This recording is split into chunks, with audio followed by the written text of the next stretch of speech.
being said, I do want to, quick reminder, you guys have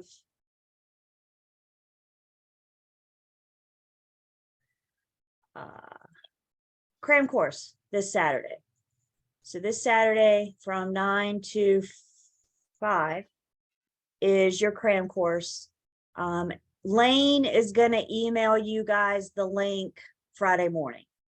So if you plan to come, check your email. Make sure you check your email. Check your spam too. For some reason, sometimes we wind up in your spam. If you don't have Annie's link by like Friday afternoon, just reach out to Lane or I, and we'll make sure you get it. But I don't know Lane's availability Saturday morning. I don't know my availability yet. So just please don't wait until the last minute if you don't get the link. And like I said, we'll send it out the class before or the Friday before, so that way it's at the top of your inbox.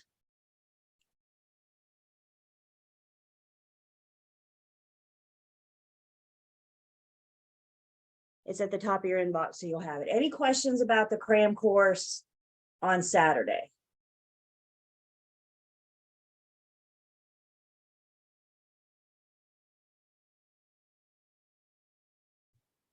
There's a really good chance. Yeah. Well, I'm just saying, I don't know what to ask, so. Times or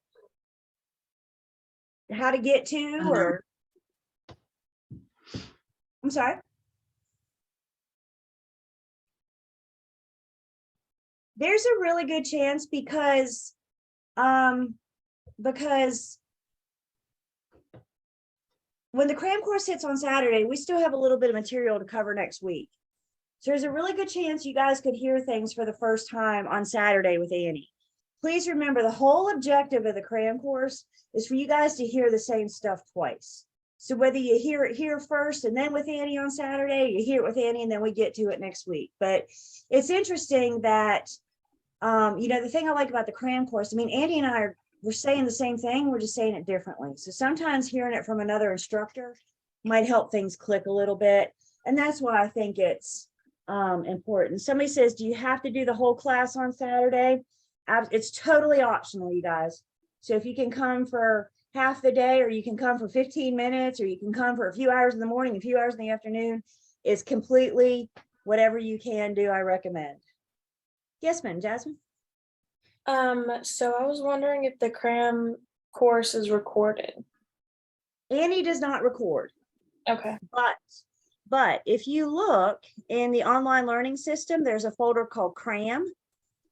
And Jane Bowser has a cram course loaded in here. Now it's different than Annie's, right? So if you're going to do Annie's, now you hear it from three, me and Jane and her. But if you can't come, or if you want to know what it's about, then yeah, there's the recording here for you guys. But no, Annie doesn't record. And what time does it start? I don't know if you said it and I just missed it. It's from 9 to 5. Okay.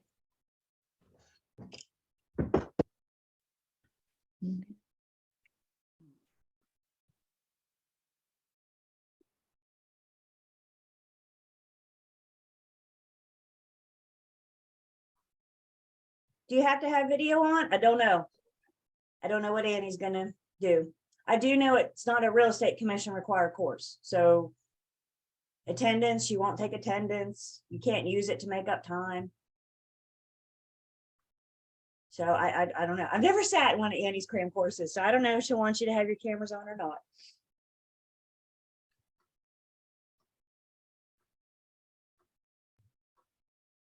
Of course, I'll remind you guys tomorrow.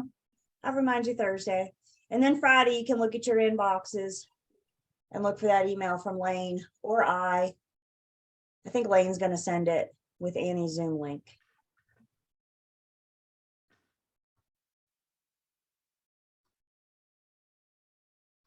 Okay. All right. So where are we? We are kind of in the throes of Unit 11. And remember, Unit 11 is our landlord-tenant relationship. Unit 11 doesn't necessarily care if a real estate agent's involved or not. Unit 11 is just about the relationship with the landlord and the tenant.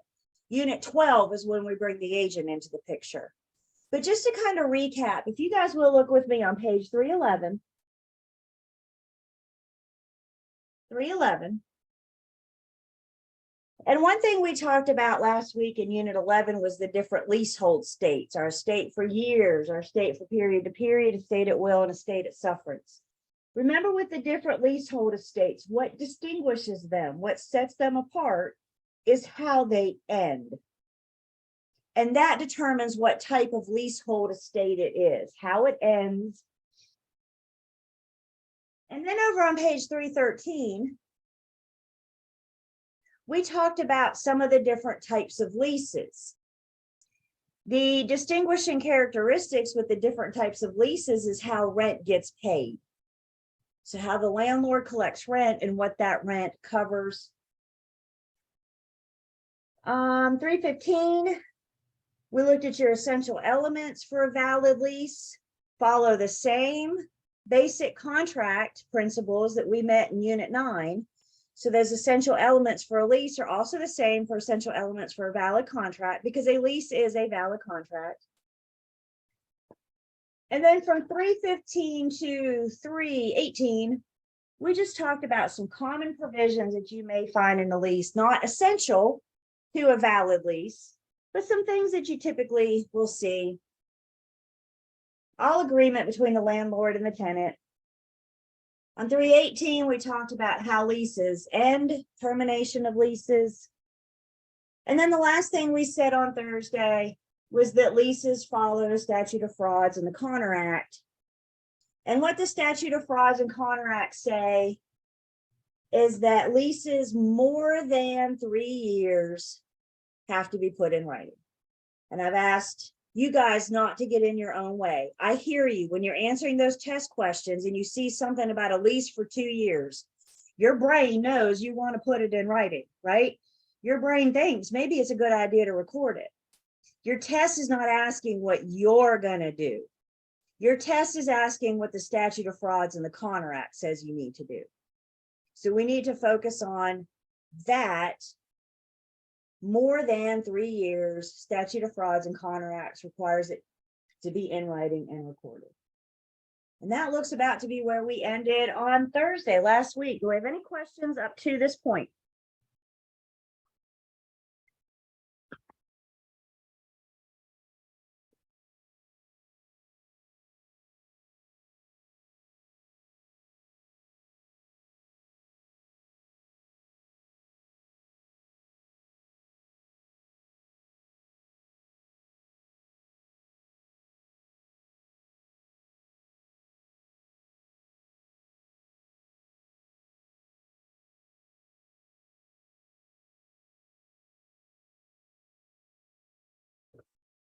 So now here we are, starting on page 319. And we're going to talk about our North Carolina Residential Rental Agreement Act. This is a great candidate for a state-specific topic, because this is specific to North Carolina. Let's break down the title of this. North Carolina Residential Rental Agreement Act. This is not about commercial properties. This is about residential.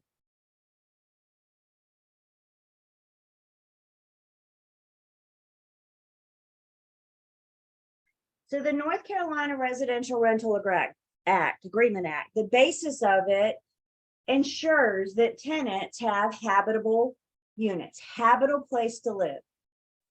The landlord's number one responsibility in a Residential Rental Agreement Act is to provide fit and habitable conditions. They can't waive their rights. The landlord can't say something like, well, if you just have this fixed, we can have it deducted from rent this month. It is the landlord's duty and obligation to make sure that their tenant is in fit and habitable conditions. In exchange for those fit and habitable conditions, the tenant owes the landlord rent.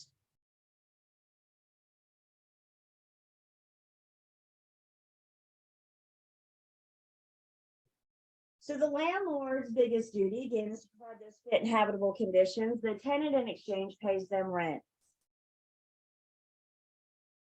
The landlord can't waive their duties. They can't alter their duties. Like I said, they can't put something that says, well, if you correct this, then we'll deduct it from the rent. Or if you fix this, I'll pay you back. It's not the tenant's responsibility. And it's not the landlord's right to delegate. They are the ones responsible for making sure. The two duties are mutually dependent on each other, which means if the landlord fails to provide fit and habitable conditions, the tenant doesn't have to stay. You guys remember this last week? If you pay, you stay. If you stay, you pay. So if the landlord fails to provide fit and habitable conditions, we're going to learn in just a minute that the tenant has the right to move out and stop paying rent. And we'll talk to that in just a second. It's important that we understand that the North Carolina Residential Rental Agreement Act applies to any landlord-tenant residential situation. It doesn't matter the name of the complex. The landlord can't try to, and I got some examples in just a second, but the landlord can't name it something else with the expectation that it's not under the Residential Rental Agreement Act. If it serves the purposes of a fit and habitable conditions, if it serves the purposes where the tenant lives, the landlord's obliged by these duties. So again, let's just look at a few examples. Make sure we're good here. Let's see. So there's a building called the Downtown Hotel, and it is the primary residence of many of its occupants. Some occupants live in the building for long periods of time. Each unit has a living area and a kitchen. The occupants are residential tenants protected under the act. The fact that the landlord calls it a hotel, even though it's called a hotel, it doesn't fit that definition of a hotel. It fits the definition of a residence. And because it fits that definition of a residence, regardless of the name, the landlord is to provide those fit and habitable conditions.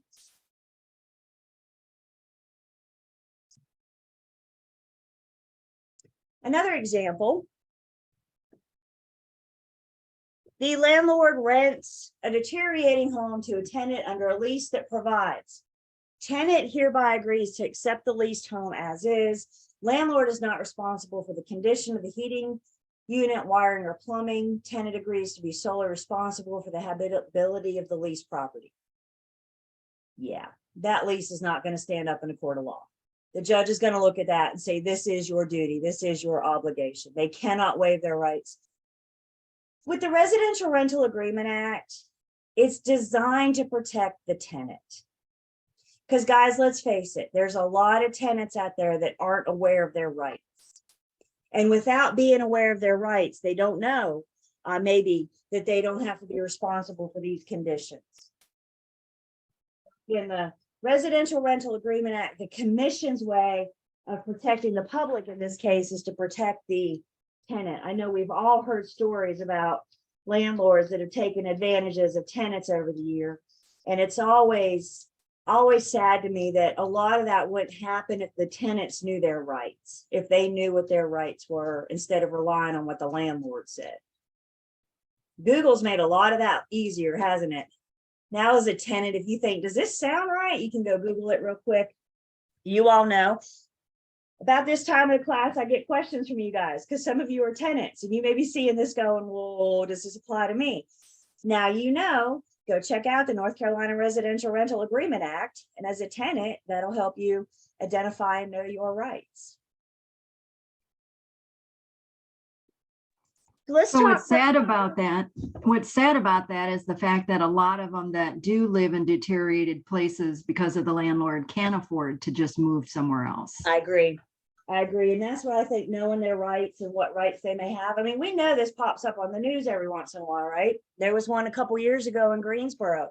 These poor tenants, you guys, there were pests, there was mold, there was water. They had all sorts of issues going on. And the landlord was nowhere to be found. And the tenants got frustrated and they got together and they called 2 Wants to Know. And 2 Wants to Know got involved and the landlord wasn't available for comment. Isn't that convenient? So unfortunately, not all these wind up on Two Wants to Know, but I do think a big part of this is, again, that the tenant does have rights. And that's what this Residential Rental Agreement Act is for, is to help protect the tenant.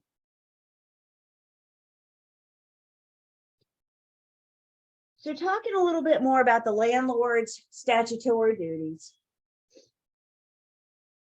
Again, their warranty of habitability is implied. They need to supply that fit and habitable conditions. They need to make sure the unit complies with current building codes, making any necessary repairs, like electrical, plumbing, heating, ventilating, sanitary.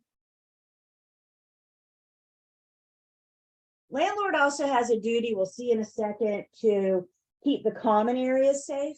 So if this is a large apartment complex, for example, the landlord's responsible for keeping the breezeway clean and you know, the parking lot, whatever, keeping the common areas safe.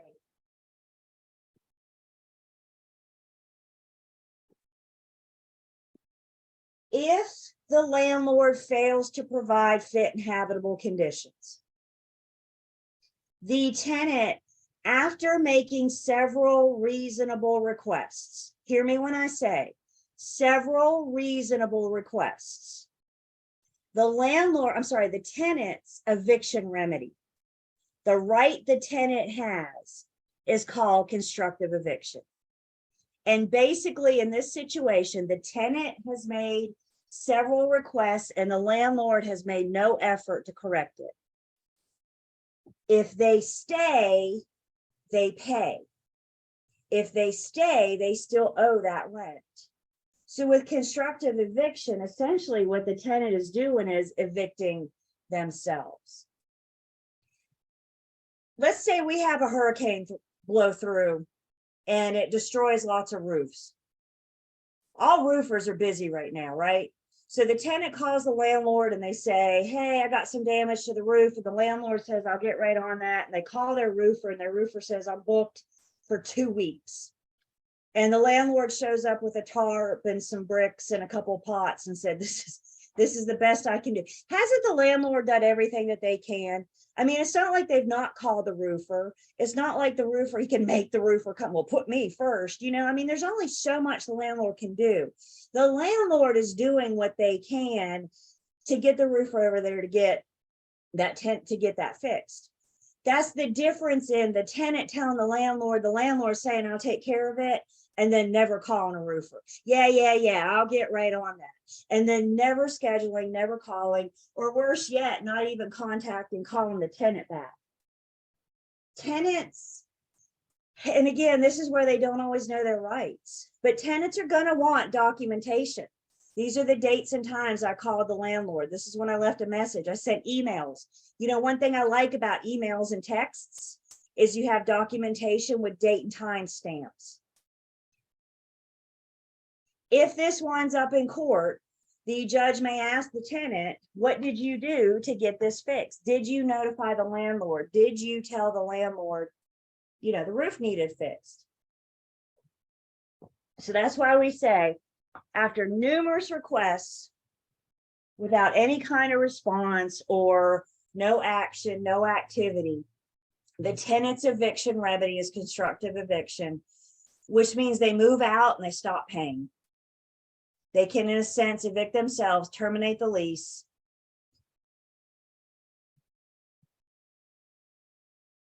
So if we look at an example, tenant leased a home for 2 years. Several months into the lease, the roof developed a major leak. Despite numerous complaints, the landlord made no effort to repair the roof and even tried to put the roof maintenance on the tenant. Tenant vacated the home and rented elsewhere. Even though the lease still had time, the tenant is relieved of further liability because the landlord's inaction constitutes that constructive eviction. Again, the two's relationship is mutually dependent. If you don't keep up with your end of the deal, I don't have to keep up with mine. If you don't provide me fit and habitable conditions, I don't have to stay and pay you. If I do decide to stay, I pay. Because if you pay, you stay. If you stay, you pay.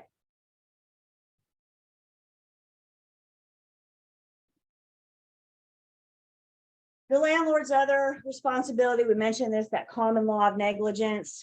The landlord's got to keep the common areas safe, keep it lit, well lit. We don't want anybody to fall down and get hurt, anybody be attacked or injured on the premises.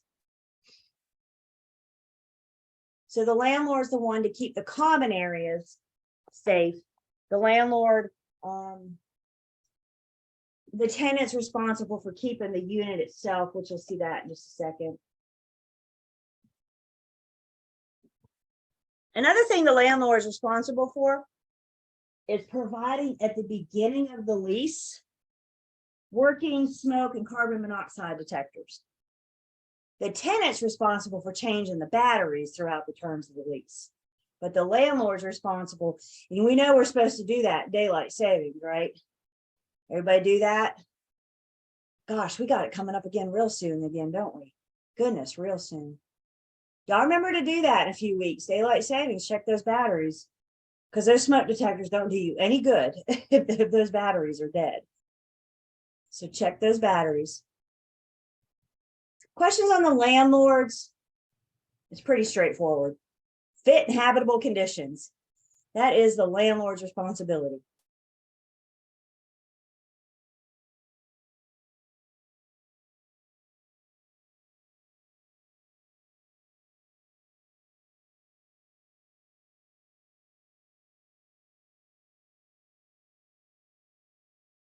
The tenant has some duties as well. Number one responsibility of the tenant, pay rent. I'm providing you with a roof over your head. In exchange, you're going to pay me rent. Other than paying rent, the tenant's responsible for maintaining the unit while they live there. They need to keep it clean and safe, keep trash away. Remember, they're changing the batteries and the smoke and carbon monoxide detectors. The tenant cannot withhold rent for any reason. Specifically, the tenant cannot withhold rent until repairs are made. If they stay, they pay. If they are living there rent-free, they're a squatter. They cannot withhold rent. I'm not going to pay you until this gets fixed.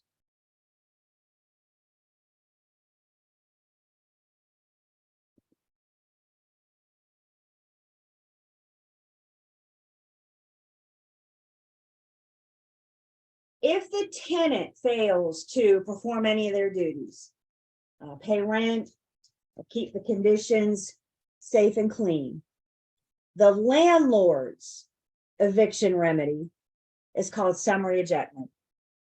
And the only legal way for a landlord to get a tenant out is to take it to the judge.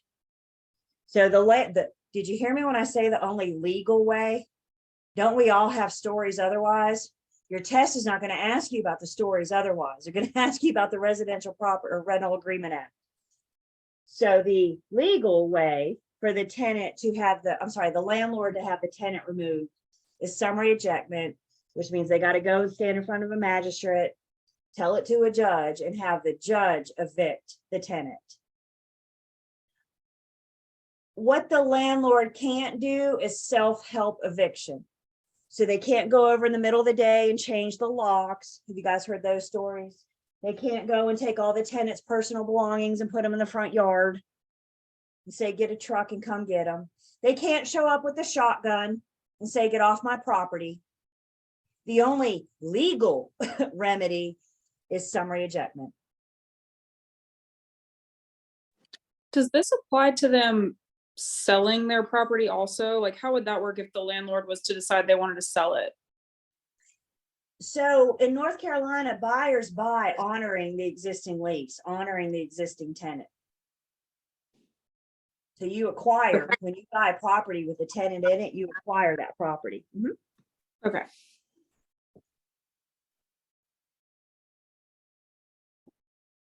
The other thing that the landlord can't do is retaliatory eviction, which means if the tenant exercises any of their rights.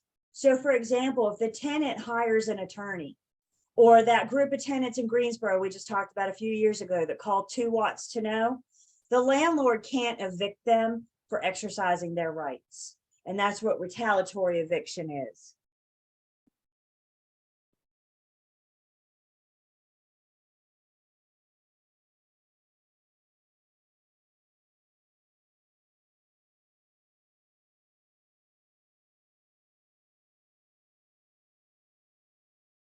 We mentioned back in unit 14 or 15, when we were talking about foreclosures, pre the housing market crash, tenants didn't have any protection in the event of a foreclosure. If a landlord was losing their property to foreclosure, you think they kept the tenant in the loop? Think they notified them and let them know what was going on? Unfortunately not.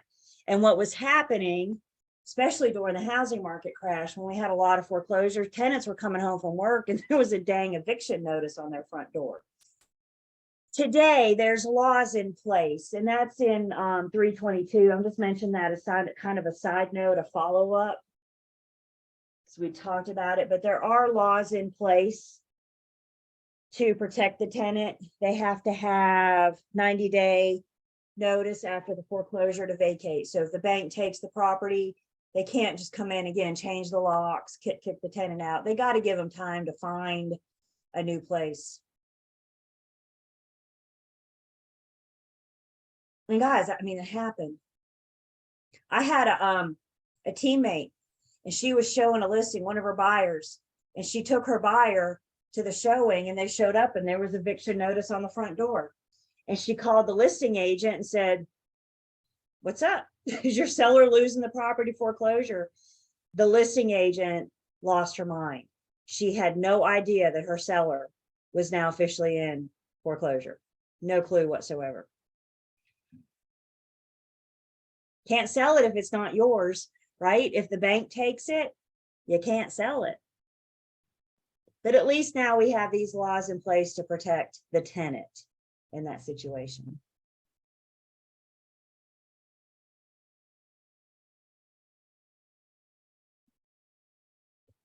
Another thing covered under the Residential Rental Agreement Act is the regulations on security deposits. Again, state-specific topic. The Tenant Security Deposit Act regulates how much security deposit the landlord can collect. I'm on page 322. The bullet points near the bottom. Tenant Security Act says the landlord can collect 2 weeks rent if the tenancy is week to week, 1.5 months rent if it's month to month, or 2 months rent if it's longer than month to month. That's the max. Of course, anything's negotiable, but that's the max per the Security Deposit Act. That security deposit needs to stay in either an escrow account or a bond. I'll talk about that in a second. And it just sits there until the end of the tenancy. And at the end of the tenancy, if there's major damage to the property, there's major damage to the unit, or if there's any rent behind, if the tenant owes the landlord any money, there are certain allowable uses that the landlord can use a security deposit for. The landlord has to account to the tenant for the money that they're going to keep or return within 30 days. And they just can't say, "You damaged something, I'm going to keep the security deposit." They need to give an itemized breakdown. This is why I'm keeping what I'm keeping. You back owe me rent for X amount, you broke this. And it's important that we understand the difference in damage versus normal wear and tear. Understand the tenant's been living there. Normal wear and tear just happens. There's some good examples on page 323. So ordinary wear and tear is going to be like dirty or worn carpet, peeling or faded paint, dirty walls and windows, leaking plumbing, frayed curtains. Those things just happen. Excessive damage is large holes. There's a difference in a nail hole that held a picture versus somebody throwing their fist through the wall, right? Nail holes, normal wear and tear. Crayon marks, goodness, that's not easy to get off. That could be a reason to keep the security deposit. Burn places or stains on the carpet, broken plumbing, bizarre or unauthorized paint colors. I tend to go to pink polka dots. I don't know why, but that's where I go when I see that, pink polka dots. Appliances, and then extraordinary cleaning. And again, you guys, bottom line, always remember, if put real estate aside, if two parties can't agree to agree, the judge will decide it for them. So if the landlord and the tenant can't decide what is normal wear and tear, if they cannot come to an agreement on this, then the judge will help them out. Hope it doesn't come to that.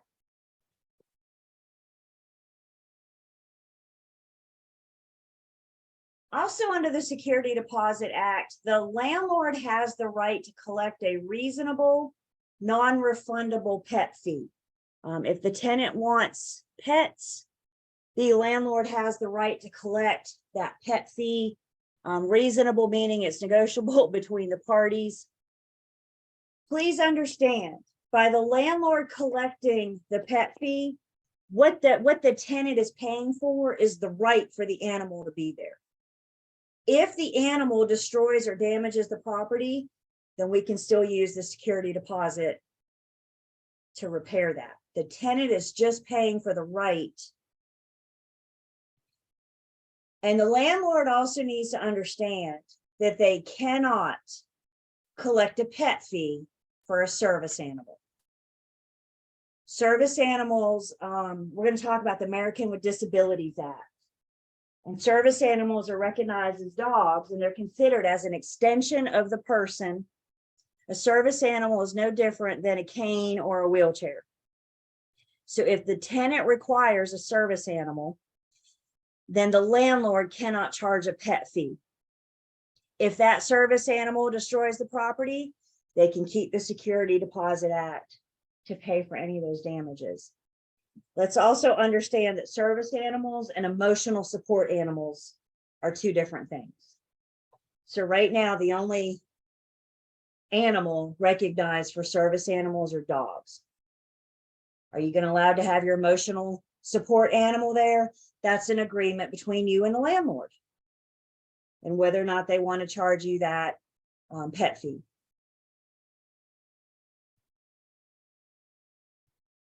So if we look at an example, a tenant rents an apartment for 1 year, $800 a month with security deposit of $1,200. Within 6 months on the lease, the tenant abandons the apartment. They just move out in the middle of the night. The landlord finds a new tenant who moves in 1 month later. The landlord's cost in obtaining the new tenant is $250 plus 1 month's lost rent is $1,050. The landlord has itemized that, and they are entitled to take that $1,500 and refund the $150. In other words, the landlord has to account for that money before they take it. You going to document why you're keeping security deposit? You better believe it. Pictures, video, all those down with date and time stamps, and it's right at your fingertips. It's never been easier to document.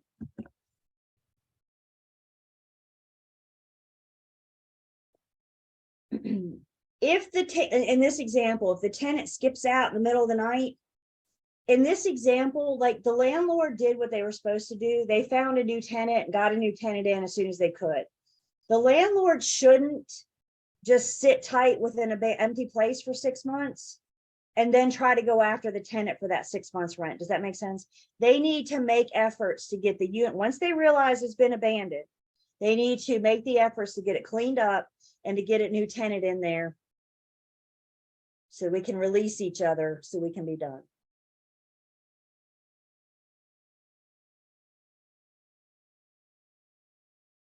And here's your security deposits again on page 322.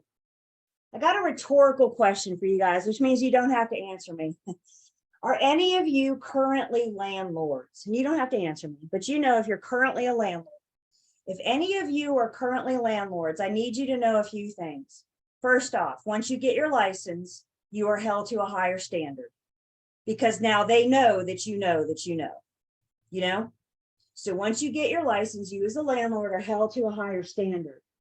Currently, the way this Tenant Security Deposit Act is set up is that unlicensed landlords can have the security deposit in a trust account, an escrow account, or a bond. Once you get your license, the bond is not an option.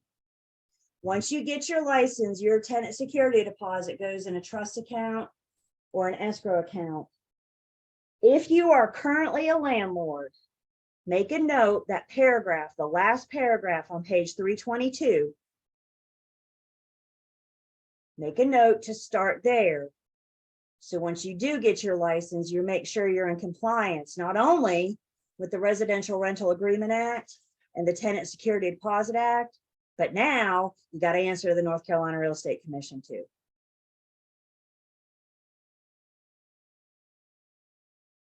Questions?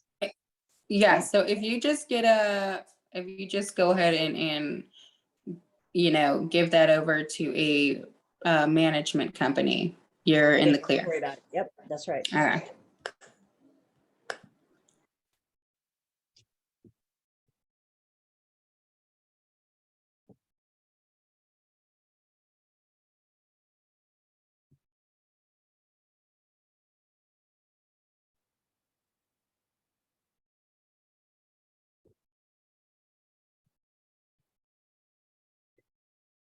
Another rental act we have in North Carolina is the North Carolina Vacation Rental Act. We briefly discussed the vacation rental addendum in Unit 10 when we were talking about some of our commonly used.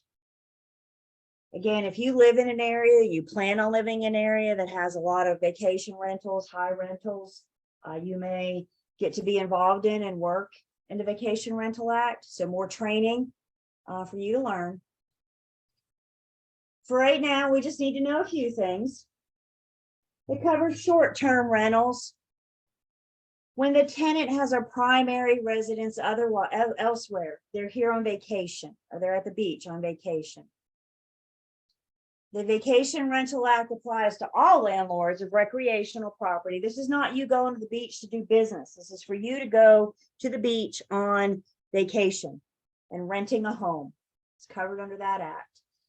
The big thing I think we need to know about the Vacation Rental Act is when a vacation property sells, the new owner has to honor existing leases for the next 180 days after purchase. So anything that's already on the books, anything already in agreement for the next 180 days, 6 months, the new owner has to honor. Now, if they're purchasing it to use it as a vacation property, it's encouraged to know that they have rentals already booked, right? They have income coming in. If they want to use it for their own personal residence and they don't plan on using it as a vacation property, they need to honor that 180 days.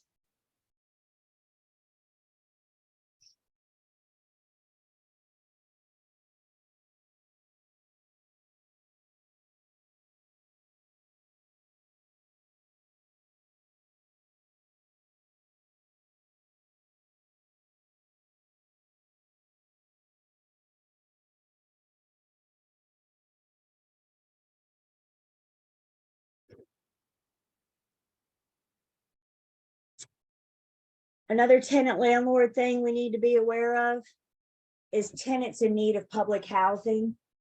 You may have heard of these also referred to as Section 8 housing. These are government subsidized properties. Landlords have a little bit of protection in these. They're protected in that they know that they're going to get rent. Tenants have protection in these as well. Tenants are very rarely evicted that live in public housing. If a landlord thinks they are going to evict their tenant, they're going to have to go through the system. They're going to have to go through the process. With these, we have the government involved now. So there's more steps. And again, that's what the tenant is for, is low income housing. The government will help subsidize that rent, help keep a roof over their head in those fit and habitable conditions.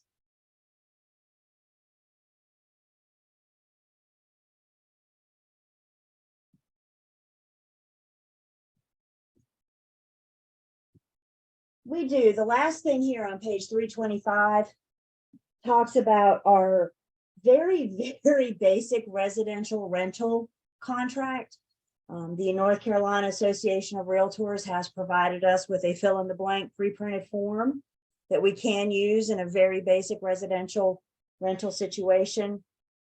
We're not going to look at it. We're just going to tell you it's there. It covers, you know, who pays for utilities, who's responsible for lawn care, how much is rent going to be, right? Very basic lease. If for some reason the landlord-tenant relationship is more than or exceeds the residential rental contract, then we need to get an attorney to draft up whatever agreement does apply to this situation.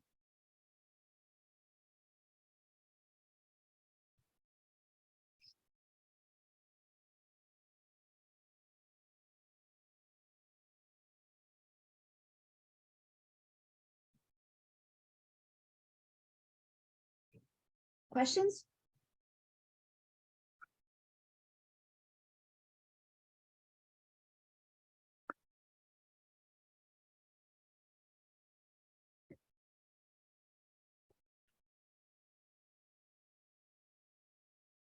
There's unit 11.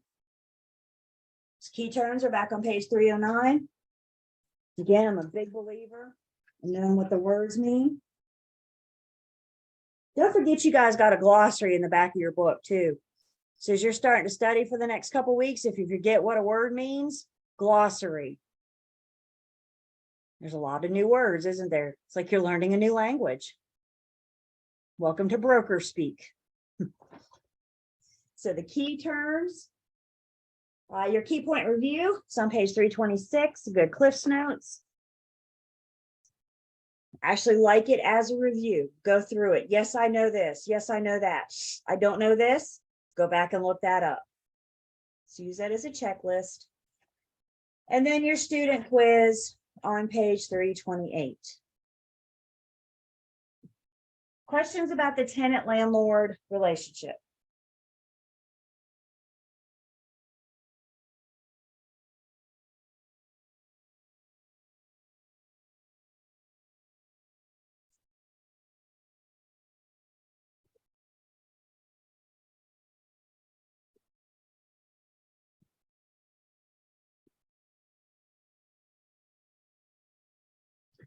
So if 11 is about the relationship with landlord and tenant, again, I don't care if a real estate agent is involved or not. That's what we're saying in unit 11. Landlord and tenant have duties and obligations to each other regardless. Unit 12, now we bring in the agent. Unit 12 is about the property management. Anybody going into property management? Anybody here to be a property manager? No. It's a niche, I'll say that. In this unit, we bring the agent into the mix, talk about what our role is with the tenants and the landlords, what our responsibility is. If anybody does ever decide later to go into property management, there's more training, there's more education. Again, we're just scratching surfaces. If you want to be a property manager, once you have your license, you're free to do that. There is no separate license. So those of you doing residential sales or commercial or property management or real estate license is a real estate license and allows you to do it all. I know some that do one or the other. I know some that do both. I know several firms in Winston, for example, that does for sale or for lease.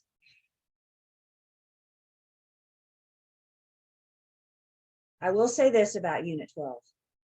I have had people come back from the test and say, there are more questions in Unit 12 than what I thought there would be. Y'all take with that what you will. This is what I think. I just asked if any of you are going into property management. None of you are willing to confess that yet. I feel like most of us are here to do residential sales. So that's what we tend to study because that's what we care about. And you may be sitting there right now going, I never ever care about the property management, but you know what? I need you to care about property management to get you through your tests. Once you get through your test, you never have to look at property management again. So I fear sometimes it's not looked at, it's not studied just because it doesn't apply to you personally. But you will see test questions from the property management unit. Fair enough? Whatever avenue you're going, you will see test questions. So don't ignore Unit 12. So our roadmap, our guide for Unit 12, we're going to explain property management, what that means. We're going to talk about our property management agreement, which is just our agency agreement. So we're going to have a nice review about agency agreements. And then we got to do some math. And the math that we do in this unit is investor math. The property manager works with the owner of the property. The owner of the property is an investor. They have an investment property and they've hired an agent to help them manage that property. And one responsibility we'll learn that the agent has is helping the owner with their monies, figuring out their profit and losses, their present original value, and their equity increase.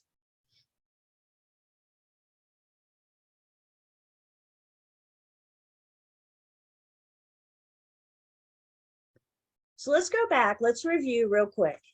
You guys remember our formula? We learned our formula in Unit 8. We said if you're involved in the transfer of real property for others for compensation, a license is required. All three activities require a license. So remember we said if you're going to do, in this case, a for rent by owner, also known as a FRBO, for rent by owner, do you need a license? Do you need to be a property manager to do it for yourself? No, because you're not doing it for others, are you? You're doing it for yourself. So only the ones that are doing it for others. In this case, the transfer of real property we're referring to is lease. You're helping the owner, you're helping an owner of a property lease their property in exchange for some type of compensation. Usually with property management, it goes down as management fees. But remember, it's just anything of value. So what if your parents own a duplex and they say you can live in one of the duplexes for rent-free if you help us manage the other one? You be responsible for the tenant, you collect rent, you do everything. We'll let you live here rent-free. Do you need a license to do that? To live in a unit rent-free and help with the tenant, the other tenant? Yeah, because you're transferring real property for others for compensation. Again, you may not be receiving a management fee, but isn't free rent something of consideration? Something of value? Absolutely. Even though they're your parents, they're still others. Who is the current owner of record? And if it's not you, you're doing it for others. So our three pieces apply to property management as well.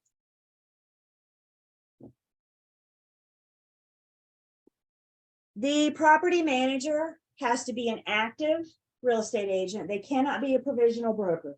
PBs can work for the property management company, but the PB can't be the property manager. Property managers also have a lot of unlicensed employees. They can have them, but they're not the property manager. So the property manager is actively licensed, non-provisional broker. They're a full broker. And they have a property management agreement, which is our agency agreement. Once the owner, you guys, let's do a direct private message. Let's do a private message. Everybody get ready.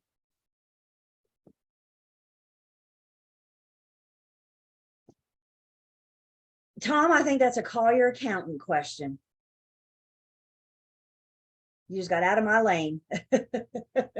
Well, wouldn't an accountant's not going to know license law though? Well, but I don't know LLCs. All right. So call, you know. Okay. Once an owner hires you using a property management agreement, tell me in a private chat, what duties do you owe that owner? The owner uses a property management agreement. They use an agency agreement to hire you. And in return, what duties do you owe that owner? Oh, this is doing my heart good. I sometimes wish y'all could see what I see. All the right answers with question marks. Y'all stop the question marks. Couple of you a step ahead of me. Once you enter into a property management agreement with an owner, once they hire you to be a property manager, we owe that owner old car. They've hired us, they become a client. Hang on, I'm getting to your question next, or your answer next. We owe them old car. They become a client. What duties do we owe our clients? We owe them old car. All right, second question. As a property manager, what's my classification of agency? Am I a universal, a general, or a special? And you can tell me U, G, or S in the chat. I know what you speak of. So as a property manager, a universal agent, a general agent, or a special agent?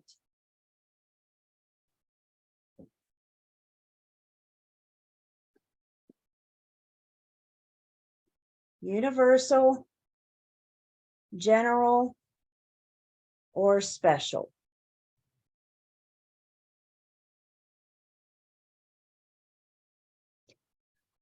So nobody said universal, which is good. We get the universal as the purple unicorn. So now we're down to general or special.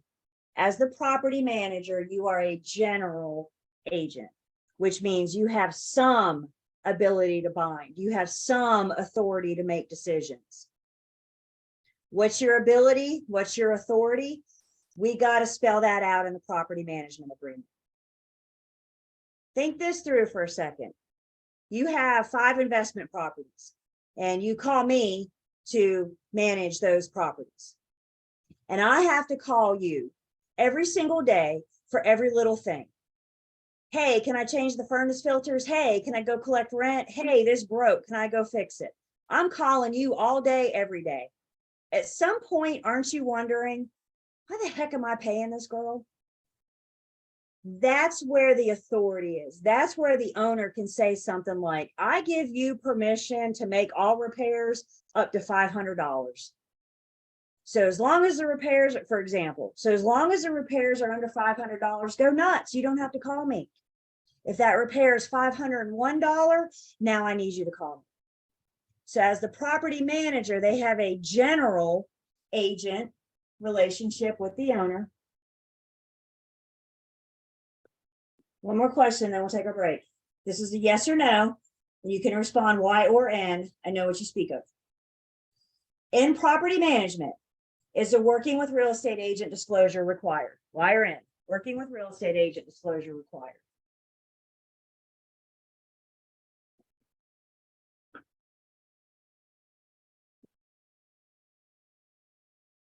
Working with real estate agent disclosure.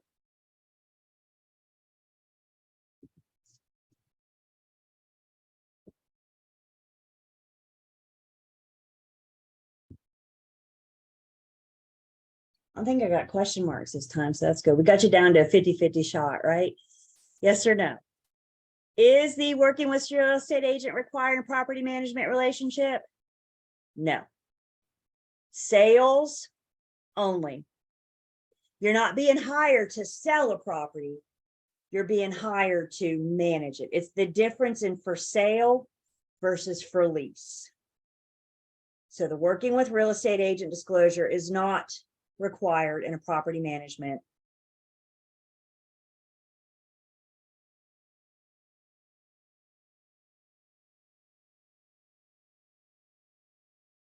Questions so far?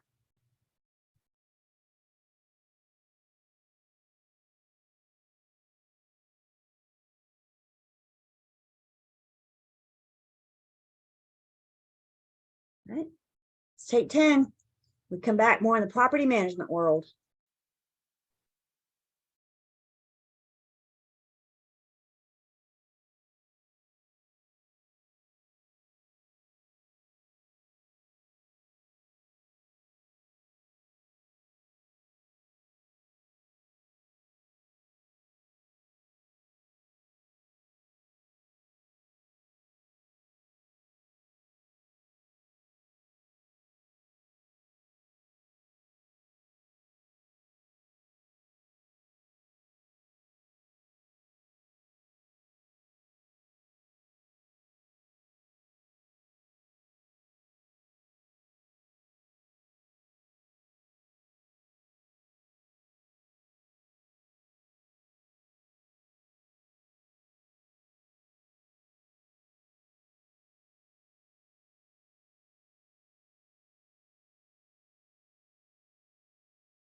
We're back.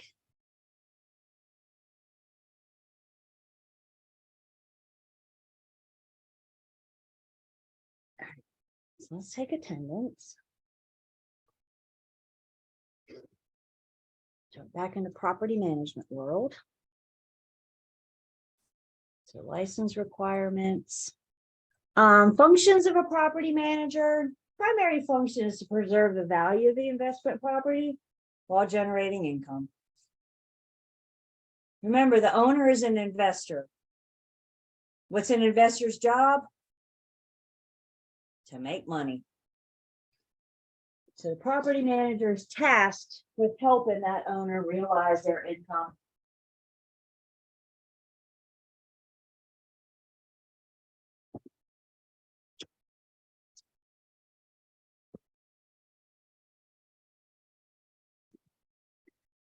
Some various functions of the property managers. I want to talk a little bit more about these, but just to give us an idea, general overview. They need to market the property in between tenants. Property manager needs to keep the place occupied with paying tenants. If we don't collect rent, none of us are making money.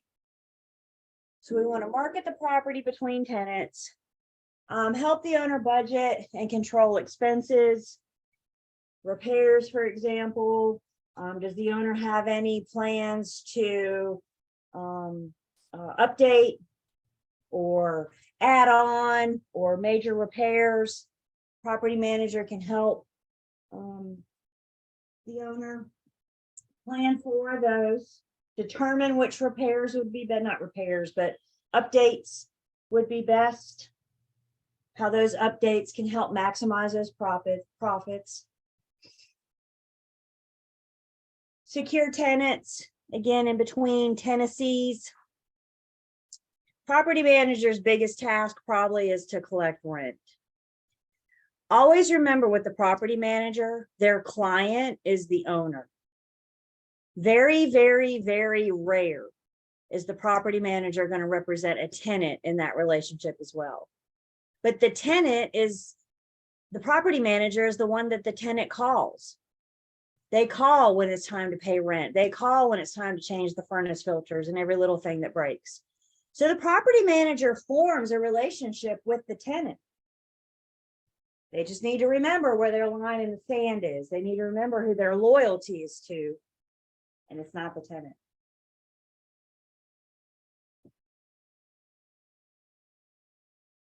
There are some things that the property manager can't do.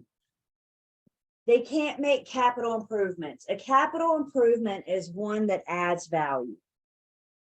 Painting a room does not add value. Finishing the unfinished basement adds value. The tenants are customers, yep. So the property manager, they can advise, they can make recommendations, but they can't be the one to actually make capital improvements. The property manager can't reinvest property or profits. It's not their money, it's the owner's money. How they want to invest, how they want to reinvest their money, that's on the owner. The property manager is not responsible for paying property taxes. The owner owns the property. The owner is the owner of record.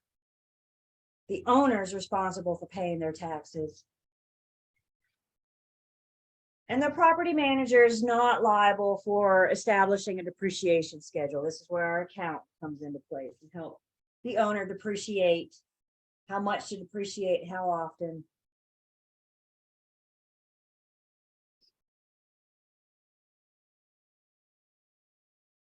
I know I said very rarely because I hesitate from the word never. So the question came in what cases would a property manager represent a tenant?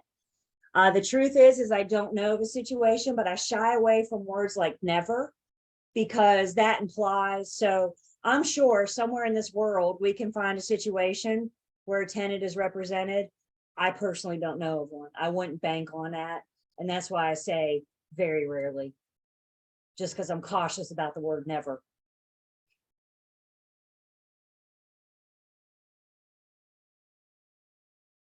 Never is one of those absolute words that means a whole lot, right?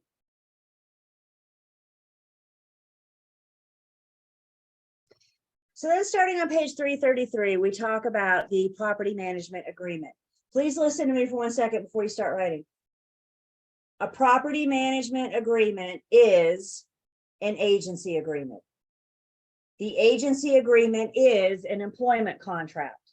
Remember all this stuff on agency agreements we babbled on about in Unit 8? We're back.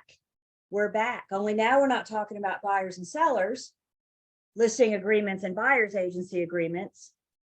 We're talking about property management agreements, these agency relationships. So all those rules that apply to our agency agreements apply here. It's got to be in writing. It's got to be signed by all parties. It has to have the broker's license number. And it has to have the non-discrimination clause. We're going to have a termination date. One thing that's different, one exception from a property management agreement to the other types of agency agreements that we looked at, the property management agreement can allow for an automatic renewal. So the owner and the agent have a management agreement, and we set a date. We say, I'm going to be your property manager for, I don't know, a year or 5 years. We set a date. And at the end of that time, if I'm making you money and I'm collecting you rent every month and you're happy with me, we can keep going. It does allow for an automatic renewal. This is the only exception with agency agreements. Remember with our listing agreement, we said when it's over, it's over. Buyer's agency, when it's over, it's over. Property management. And the other thing to always remember with our agency agreements, anytime you're dealing with an owner, they have to be in writing from the inception. I cannot perform a single service for an owner without a written agency agreement. May that be a for sale situation or a for lease situation. You cannot perform a single service until you have that written agency agreement in place.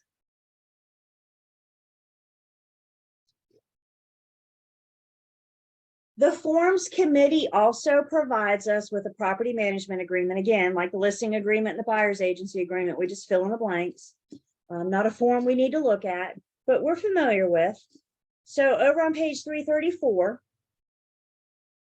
we see some of the finer points of the property management agreement. We need a description of the property. The informal address, the street address, we can use that in a property management agreement. We said the informal address can only be used when I'm not conveying property. And in this case, I'm not conveying, I'm not selling property. I'm just being hired to manage your property. So we can use a street address, legal description if you want, but not required. How long is a contract period? Again, allowing for an automatic renewal. Obviously, the property management cares about when am I going to get paid and how much. Property managers are generally paid either a percentage of rent collected or a flat fee.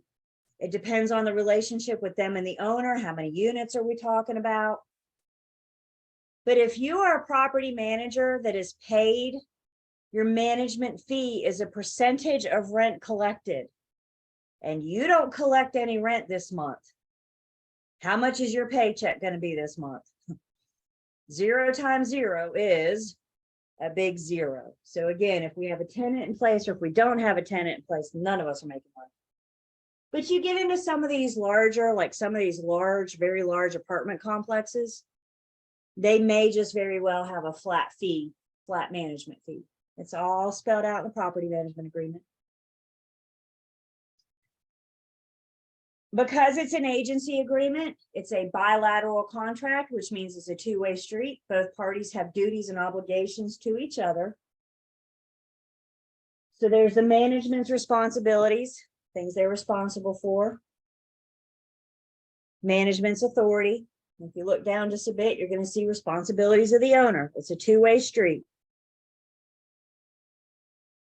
The management agreement is going to spell out what reports the owner expects to get from the property management. I mean, the owner wants to know what's happening with their money, right? Am I making money? Not losing? Remember, always remember, the owner is the investor. And the property manager has to report back to the owner about what their money's doing. Duties upon termination of the property management agreement, there may be some lingering things after termination. So in other words, we may have to get with the new property manager to transfer over accounts, records, copies of leases, security deposits. So there's some duties after the fact. And then miscellaneous things. For example, there's your lead-based paint. If the home was built prior to 1978, even though it's a for lease situation, the tenants have a right to know their how lead in the home could affect them, or specifically their children.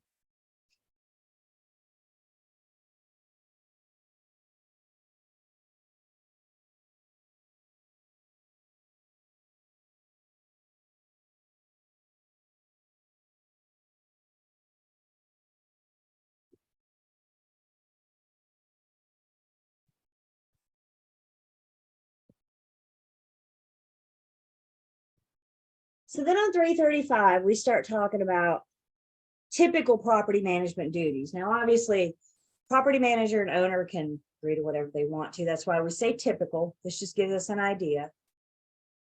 Probably one of the first things that the property manager is going to want to do is prepare a management plan. This is going to show a market analysis of the property. It's going to discuss the specific property, help us determine rental schedules, for example. It is suggested that the property manager prepare the management plan and have the owner agree to it before we sign the agreement, the agency agreement. Because if you hire, or at least discuss it to make sure we're on the same board. Because if we hire an agency agreement and then I bust out my management plan and you don't like anything about it, you're stuck with me. So at least if we discuss and agree to terms before so we know we're starting off on the same page.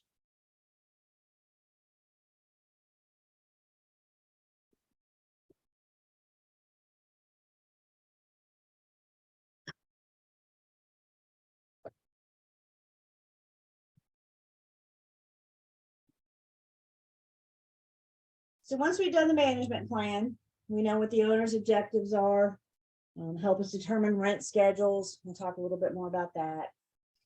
Probably one of the property manager's bigger roles is financial reports. Reporting to the owner, however often they want. Is it monthly? Is it quarterly? Is it annually? Remember, the owner is the boss. So however often they want their financial reports. And a couple examples of reports that the property manager may be asked to run for the owner. An operating budget. Budgets are always done in advance. So for example, your household budget. You may, with your family, sit down at the beginning of the year and figure out your budget and figure out how we can afford to go on vacation this year, how we can afford to have birthday parties and Christmas and whatever else we like to celebrate. And then you form that budget. That is planning for the year. And so in property management, the operating budget is going to be done in advance. And we're going to spell out the expected cash flow, money coming in, money coming out. It's no guarantee. It's just a budget based on what we expect to happen this year.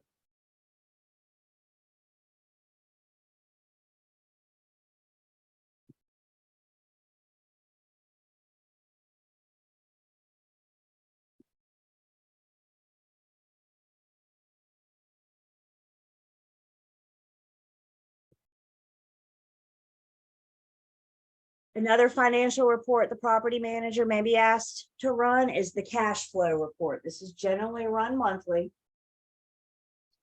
And this is exactly how it says. It tells the owner how their cash is flowing, income, expenses, money coming in, money coming out. What's the current financial status? Can their accountant also do their financial reports? I guess if it's not listed in the property management agreement, you know what I'm saying? If you include it in the management agreement, then yeah, the property manager's like contractually obligated to do so. But I guess we can turn everything over to, now you probably got the property manager communicating with the accountant. In that case. I'd also be willing to bet the property manager is cheaper than the accountant. So that might be something for the owner to take into consideration there as well.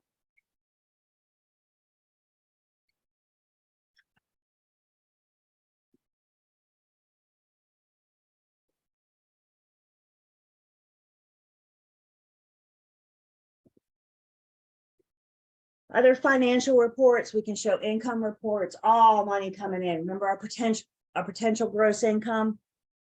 I'm collecting 100%, 100% rent, 100% of the time. What's the max we can make off this property? But other also potential income like storage units or late fees or vending machines or whatever else you can charge for all that money. Comparing that to your expenses. Expenses is money going out. Fixed expenses you have regardless if you have a tenant in place or not. Variable expenses may vary on whether or not you have a tenant. So an example of a fixed expense would be this year's taxes. Does the local government care if you have a tenant in paying rent? No, they want their taxes. That's a fixed expense. Variable expenses may be landscaping. We're not paying a whole lot for landscaping right now. Of course, after today and tomorrow, we may need to go out there and mow. But for right now, we're not putting a whole lot into landscaping. That would be a variable. Any repairs or things that you need to do to get the unit ready in between tenants would be a variable expense.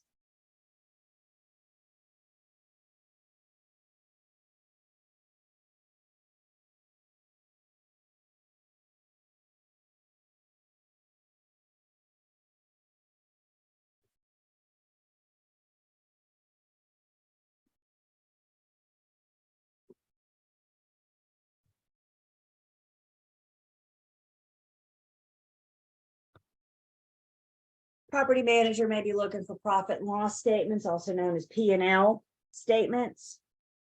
Revenues and expenses. Bottom line is going to tell us, did we make money this period or did we lose money this period?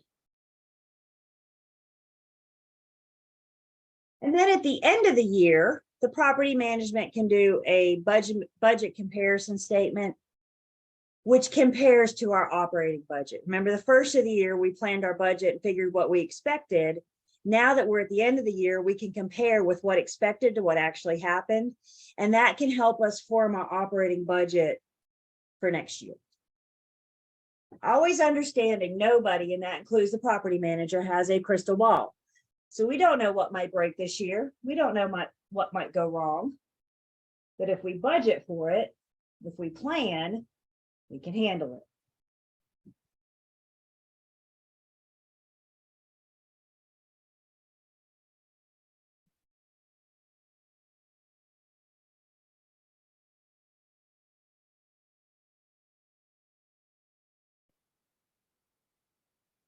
Some things that investors care about, investment characteristics, page 337. You guys remember Violet? Poor Violet eats Oreos nightly. Remember her? Well, here we are. Investors care about net operating income. They care about cash flow.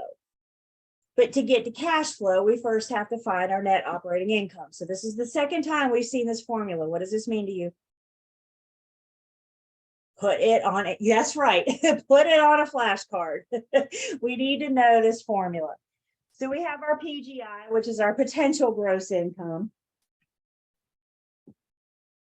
From that, we can deduct vacancy and collection losses to get our effective gross income, our EGI.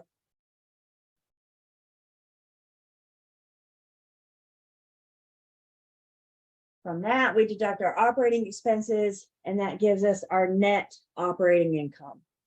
When we looked at this formula last week, we specifically said that for our purposes, your debt service is not going to be included in operating expenses. Your debt service is your principal and interest, right? What you owe the bank.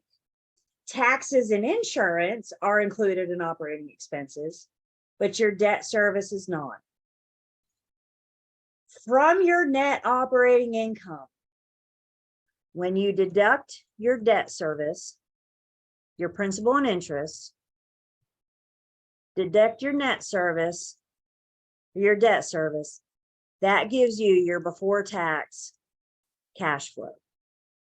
And before tax cash flow tells the consumer, tells the owner, what's my cash flow before I pay taxes? So if we take this formula a step further, from our net operating income, now we can take into account our debt service. That gives us our before tax cash flow. Once you pay your taxes, what we are left with is after tax cash flow.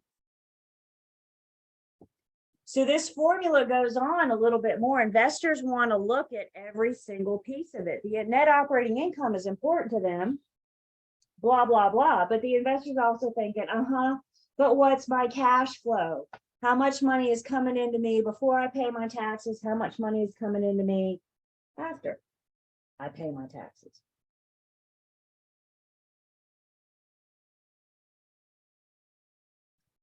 So building off the formula that we learned last week. Any questions on that?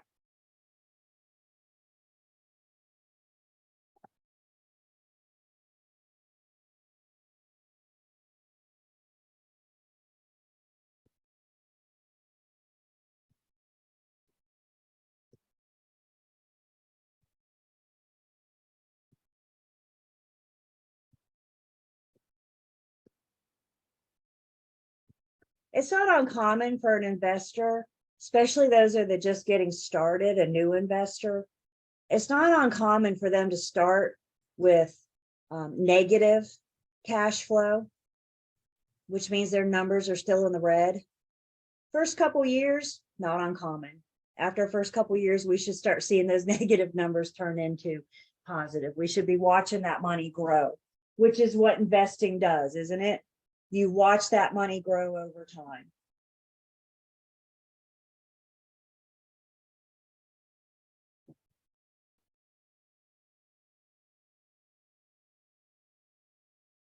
You guys got this?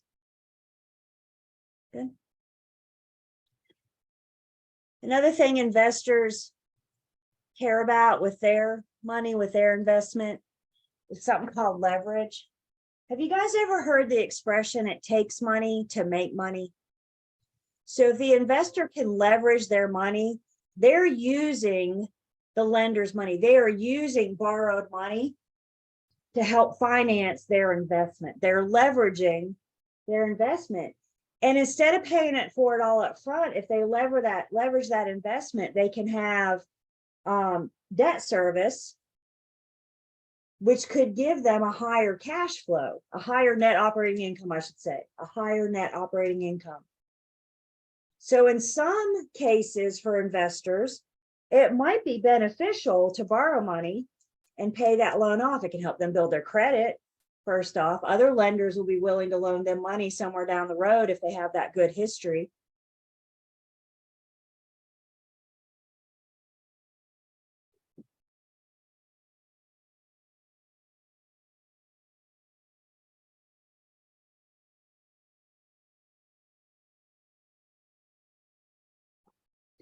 Another thing that investor cares about, and this is math we're going to see in just a bit, is something called equity and equity buildup. So first off, before we do that, there's a formula for equity.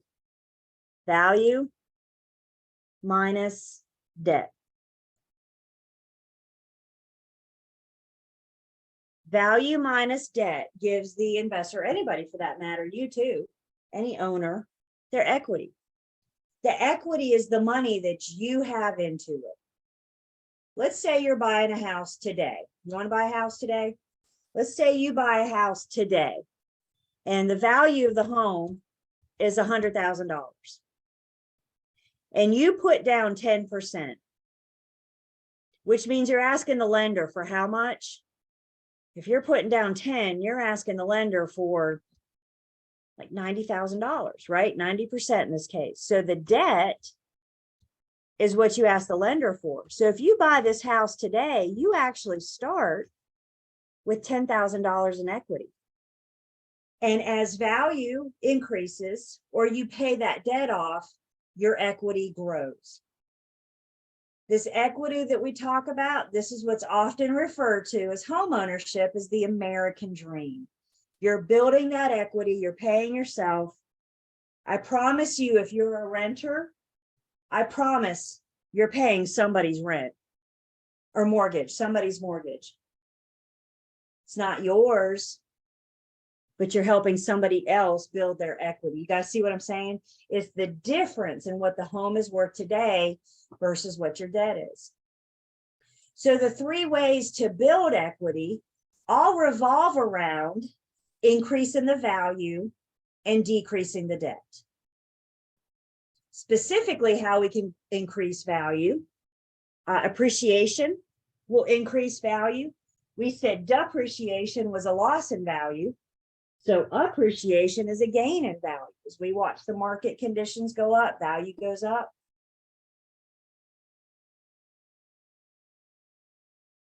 You could also increase your value by doing a capital improvement. Again, you guys, painting a room is not a capital improvement. Capital improvement is something that adds value. Are you finishing the unfinished basement? Are you adding a room to the back of the house? Building on. Those are capital improvements. And then how we decrease our debt is just make your monthly mortgage payments. Send them in on time. You can amortize your schedule and see that principal and interest pay off. This is math we'll do in just a bit. So make sure you have the value minus debt equals equity, because we will see this formula again.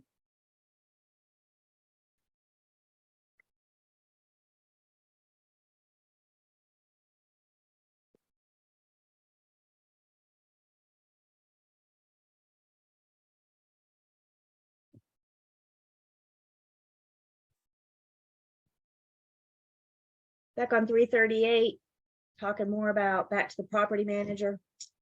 That's my mouse. There we go. Again, renting the property. The property manager has to follow the North Carolina Residential Rental Agreement Act. The property manager has to follow the North Carolina Tenant Security Deposit Act. They have to follow these rules because we have a landlord-tenant relationship.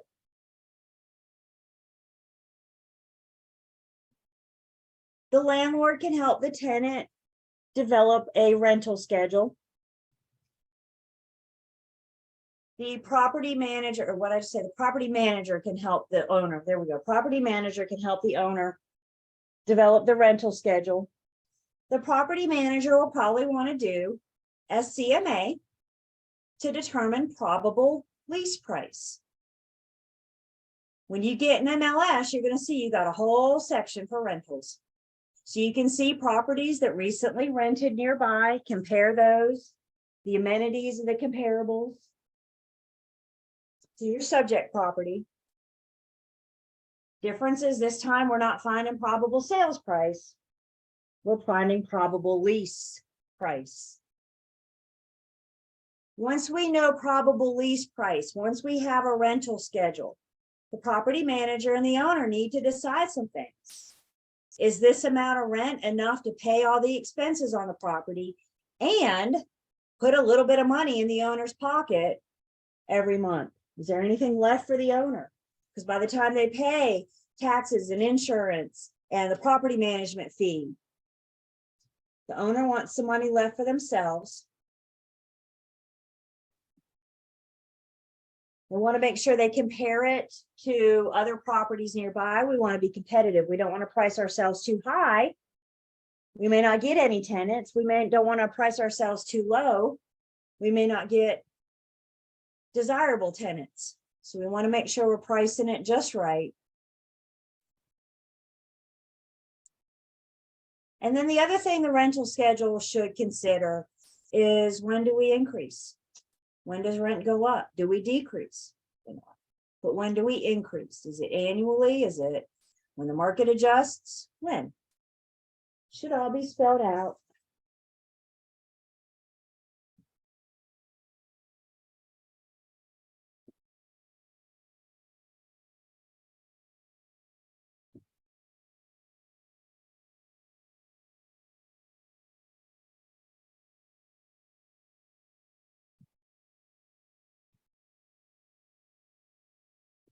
Property manager rents the property in between, or markets the property in between tenants. We're going to put a yard in the sign, or we're going to put it in Craigslist. We're going to put it in MLS. How are we going to market? How are we going to advertise?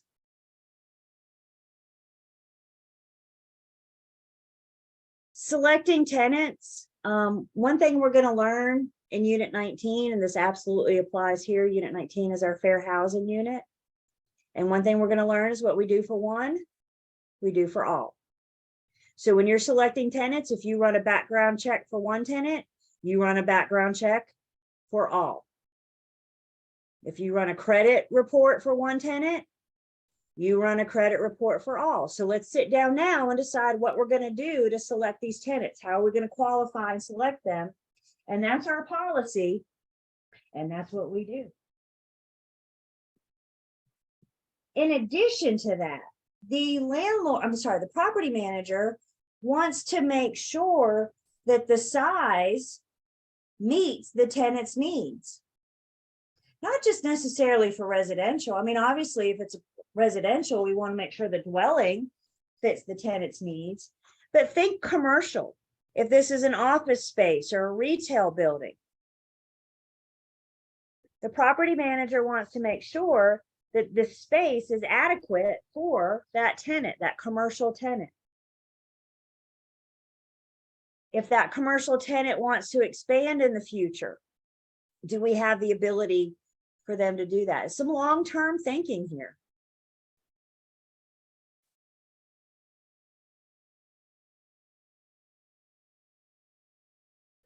Property manager is going to be collecting rent and security deposits.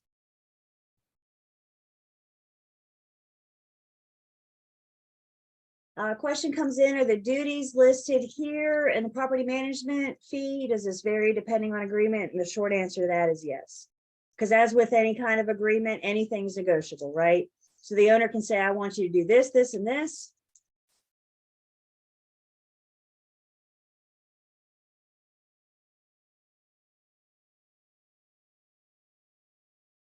One thing I know for sure the landlord will want their property manager to do is to collect rent. Collect security deposits. The property manager, because they're a licensed broker, they need an escrow or a trust account. They have to maintain that escrow or trust account. A lot of times the property manager will also run the rent through the escrow account and then pay everybody from that. So how much goes to them, how much goes to the landscaper and whomever else you have, and how much is going to the owner. Remember, whatever's left every month is what the owner gets. I mean, really think about it. The owners, they got it made, right? They pay a management fee and they don't have to deal with it. They call this mailbox money. Y'all know what that is? It's money you walk out to your mailbox and you go, there's money there. Isn't that nice? That's what the owner has to do. They go walk out and get their money. If they have a good property manager. If they don't have a good property manager this year, they probably will next year. Or a different one next year. Of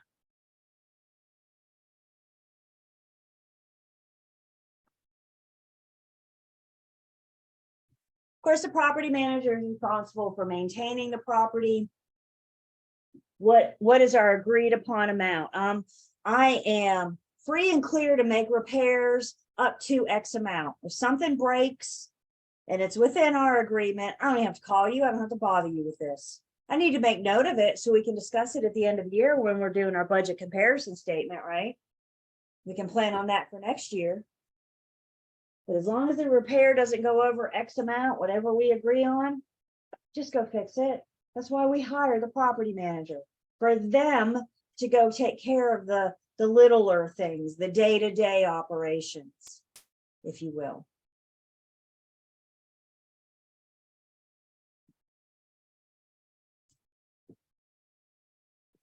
Property manager also wants to make sure there's certain areas of maintenance. Just to give you an idea, on page 341, 4 areas of maintenance the property manager wants to be aware of to help preserve and maintain the value of the property. Preventative maintenance is regularly scheduled activities. Every once in a while, we got to go in and put a fresh coat of paint. Every once in a while, we've got to, change the furnace filters. Just regular routine preventative maintenance.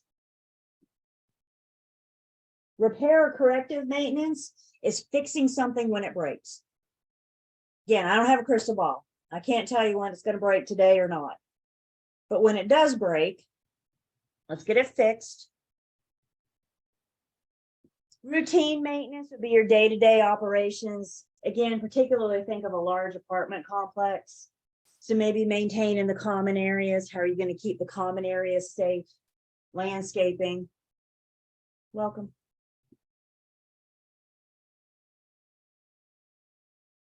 And then construction is planning for upfitting. If you're a commercial tenant, we have upfitting. We're getting the space ready for the commercial tenants' needs. Residential, are you going to finish the unfinished basement? You're going to add a room to the back. So just different areas of maintenance.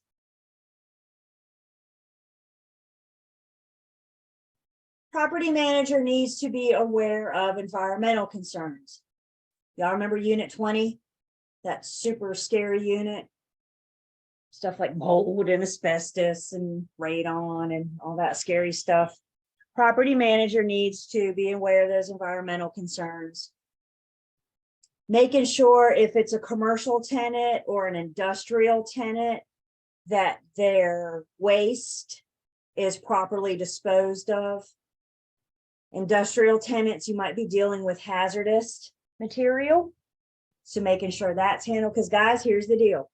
If there's an environmental issue and they source it back, they're not calling the tenant. They're not calling the property manager. They're calling the owner of record and saying there's an environmental concern that came from your property. Do you have a happy owner on your hands if they get that phone call? Absolutely not.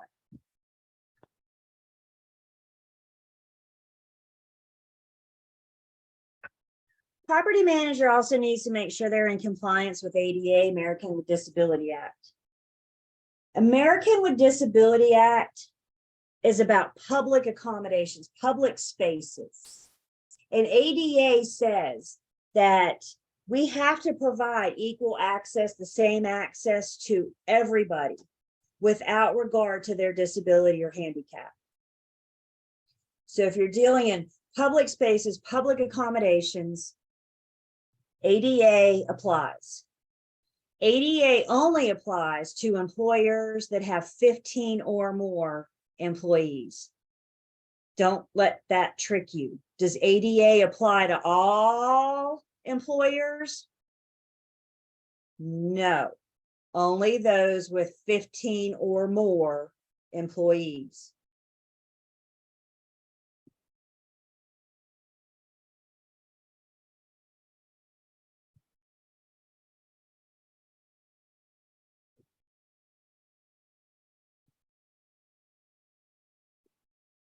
One thing the American with Disability Act said, back to our residential tenants, ADA specifically says that the the residential tenant, no, I'm sorry, the commercial tenant, I'm sorry, public spaces, commercial place, public place where tenants could be going, the public could be going. Some buildings are older than others. Yes. And if you build a 2-story building today, they're going to require, and the public is to access the second floor, they're going to require an elevator, right? If the public's not going on the second floor, they may not require an elevator. A 2-story building that was built in the 60s may not have those same codes. They're not going to make you tear the building down and rebuild. They're not going to make you put the cost in to put in an elevator. What they will make you do is make accommodations, make changes in your procedures to allow all members of the public to access. And if you can't get them to the second floor, those accommodations need to be on the first floor. So they're not going to make you do major modifications. They're not going to make you do major renovations until you go to apply for a building permit to make major changes. Maybe you are demolishing, and you want to build new. Maybe you're applying for a permit to do major renovations. Now they're going to make you be in compliance with ADA.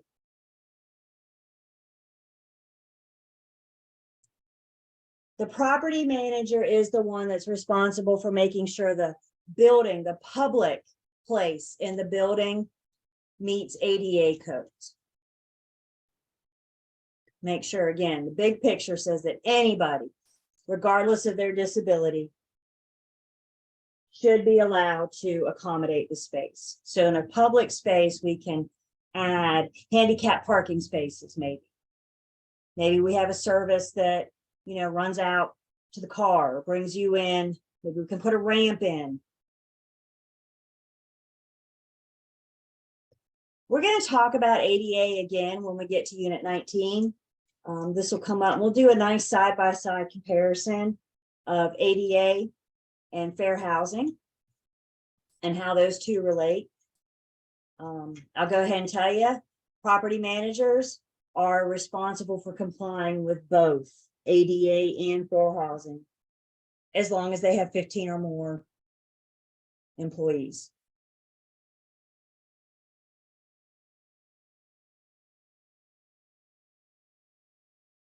Again, they're not going to make you do major modifications. They will allow you to make accommodations to serve all those that you need to.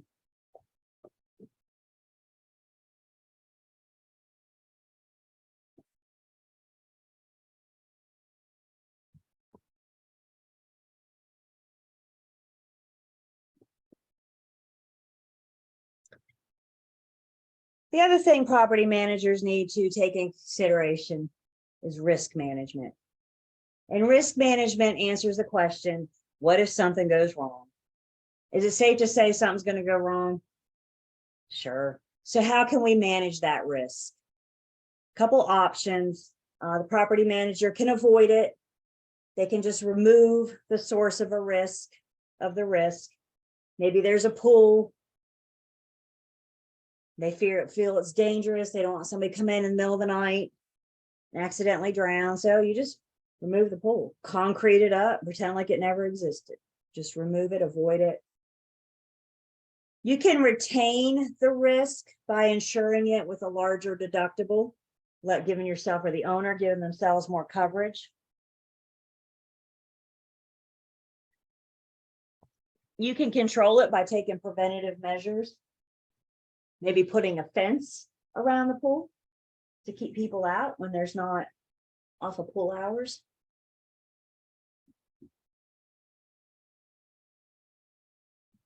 Or you can just transfer the risk, take out a whole separate insurance policy on that pool.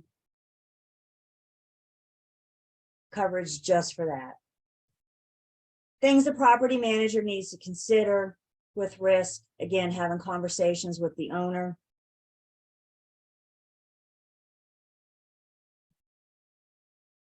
Always remember the owner is going to be responsible for their homeowner's insurance. The tenant will have renter's insurance, but the owner is responsible for insuring the building and the common areas, the grounds.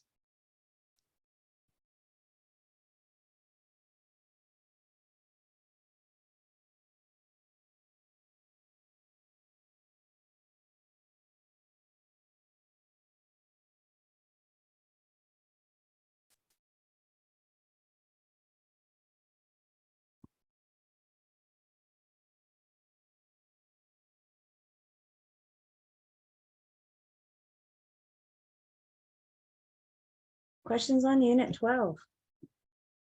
This part of it, we still got some math to do. This key terms are back on page 331. Key point review on 346. And then your student quiz on 348.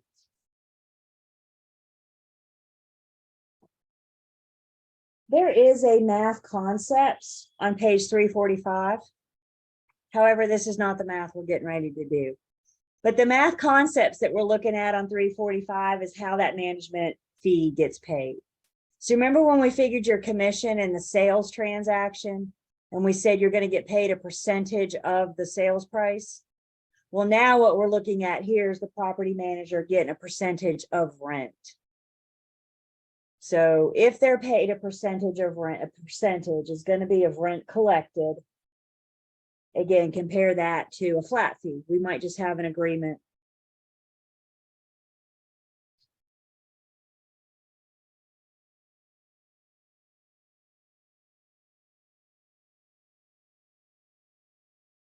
Questions?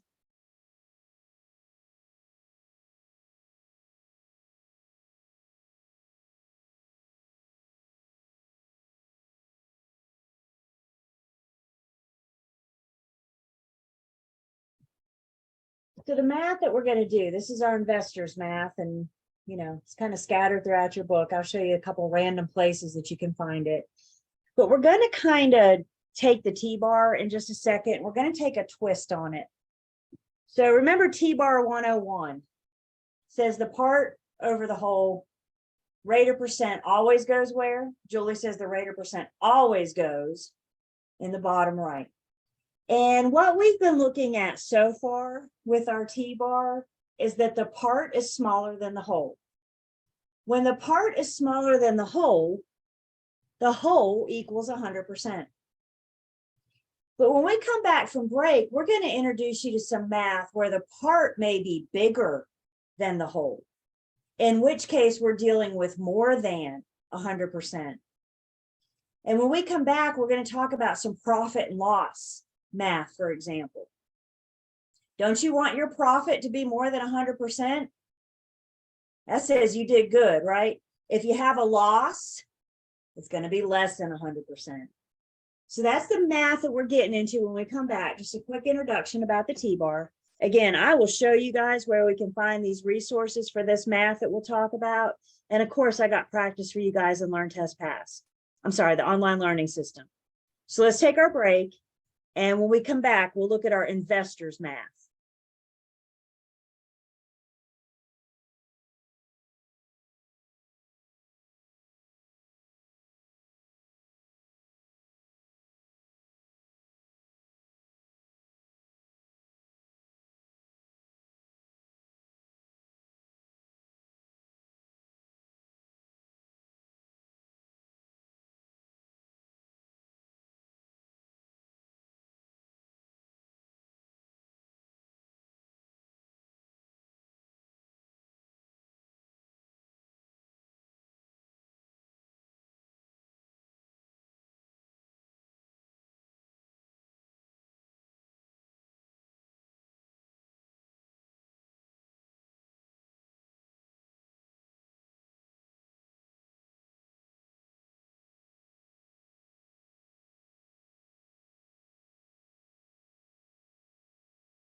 And we're back.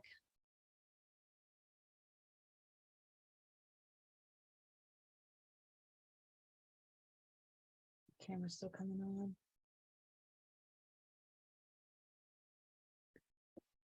Let's take attendance. And, Michaela, Nicola, Claudia, oh, I'm just getting you guys. Hang on. All you just coming on, I just got you. Just got you. You're good.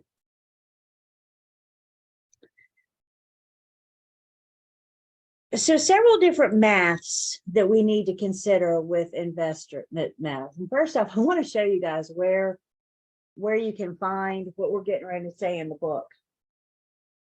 This had to be pointed out to me.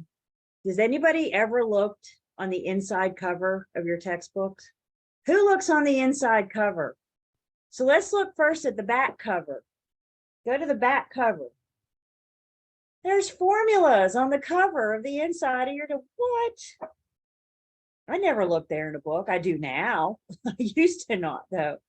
So the inside back cover, go to the very back cover of your book. You got 2 columns there with some math. And one of those is profit and loss. That's the math we're getting ready to look at. You do have some practice in your book, more in the online learning system. So we'll talk about where all that is. You also have formulas on the inside cover of the front cover.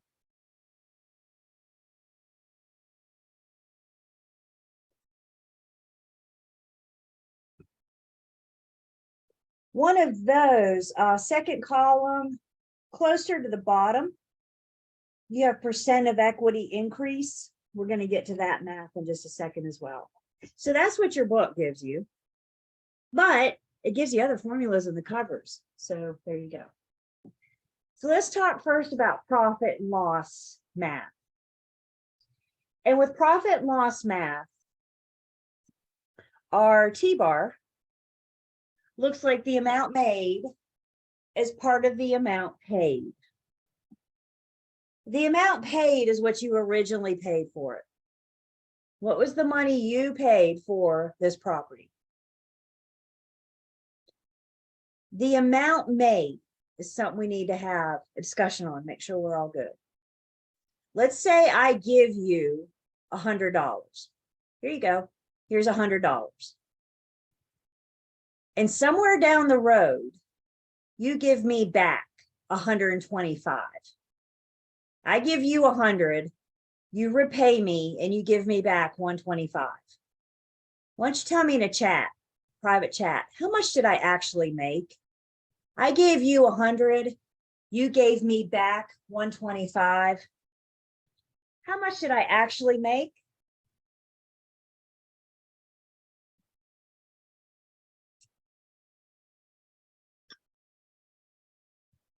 Yeah.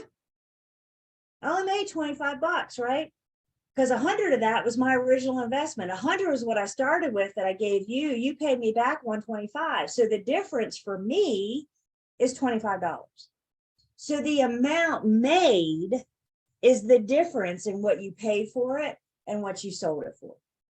The amount made is the difference in what you paid versus what you sold it for. So profit or percent of profit or loss math looks at the amount made as part of the amount paid. So with all these problems, these investment math problems, we're going to see 2. We're going to do one together, and then I'm going to let you guys have some fun and do one on your own. So everybody have this jotted down? Amount made is part of amount paid. Julie says the rate or percent always goes where? Always in the bottom right. Take that guesswork out of your equation. When you're doing the T-bar, the rate or percent always goes in the bottom right. So together, Rachel buys a property for $38,000 and sells it for $62,000. The question wants to know what is her percent of profit. So we can throw down our T-bar and identify our X first. What am I solving for? We're looking for Rachel's percent of profit. We know she bought it for $38,000. So the amount paid the amount that she paid for this property is $38,000. The amount made is going to be the difference in what she paid for it versus what she sold it for. So she paid 38, she sold it for 62. The difference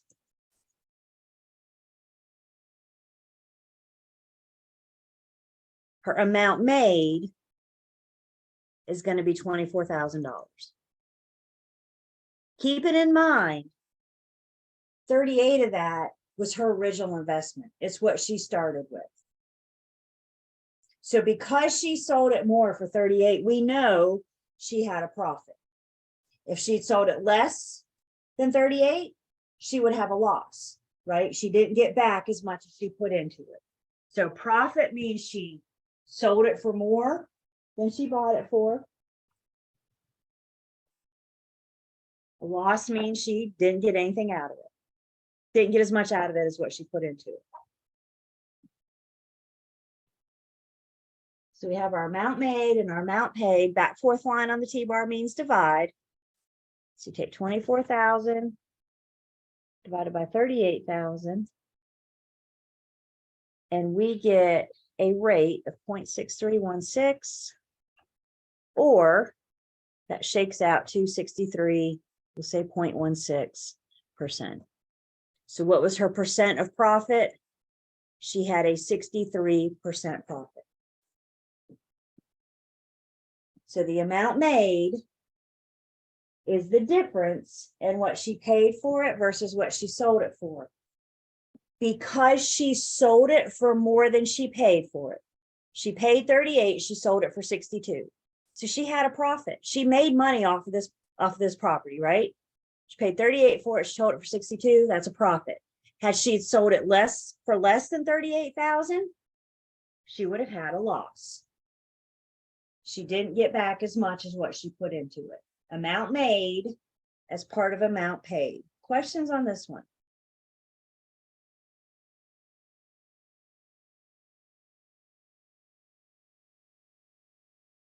So what was her percent of profit? She had a 63% profit.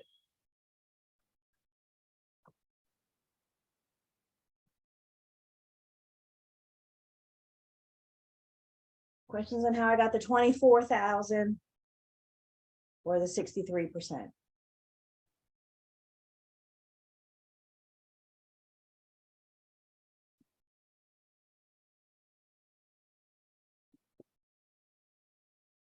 Okay, your turn. Tell me in a private chat, what is your percent of loss?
About 30 more seconds, then we'll talk about it.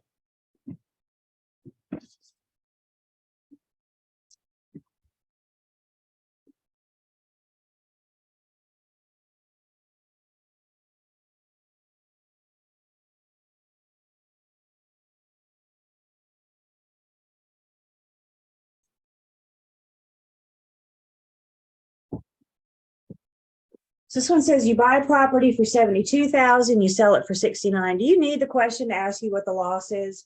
You know you had a loss, right? You bought it for 72 and you sold it for 69. You didn't get all your money back, did you? So you have a percent of loss. Specifically, we want to know how much.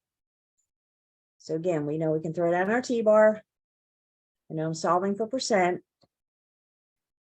The number that goes in the bottom is what you paid for it, the amount paid. The number that goes on top is the difference in what you paid for it versus what you sold it for. And in this case, you had a loss of $3,000. The difference in what you paid for it versus what you sold it for is the number that goes on top. That fourth line on the T-bar means divide. We take 3,000, divide it by 72. Nope. And we get a percent loss, 0.0417. I might have rounded a little bit differently than you guys, but we're getting it, which shakes out to a 4.17% loss. Your percent of loss was 4.17%. I see some of you 4.16, 4.18.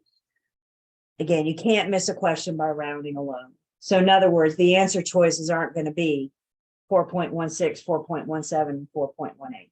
They're not going to be that close. Questions?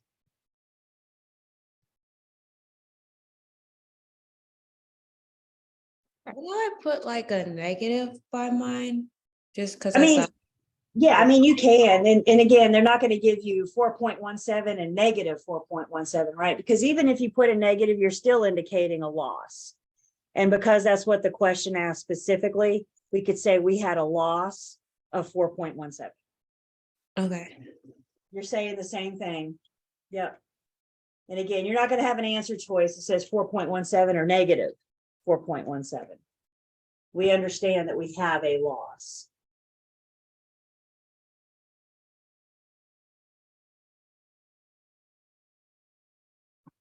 Anything else? Amount made, part of amount paid.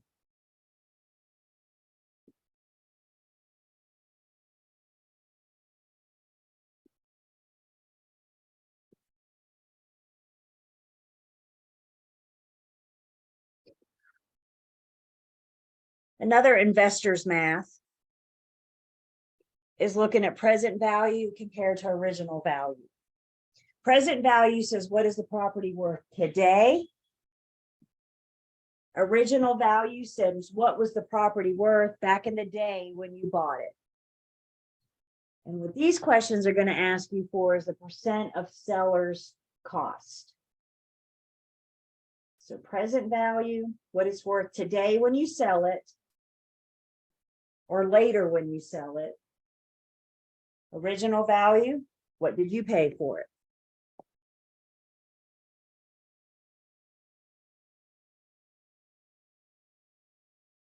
When we're talking about percent of seller's cost, these are the problems. Let me make sure you guys all have this written down. Everybody have this?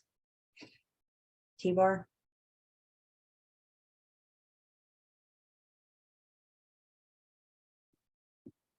These are the problems where we very well may see the number on top of the T-bar bigger than the number on the bottom.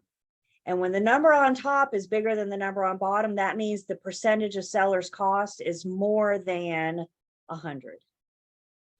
And how we can get through these, if we think of, I'm going to erase everything you thought you knew about counting. And when we think of percent of seller's cost, we're always going to think of 100% as our starting off point. If we have a profit, we're going to add to 100%. If we have a loss, we're going to deduct from 100%. But when we're dealing with percent of seller's cost, the original cost is 100% value. It's what we started with. And in the end, we're either going to have more than what we started with, our original value for profit, or we're going to have less than what we started with, our original value for a loss. So think of 100 as your starting off point. Starting off point being your investment, your original value.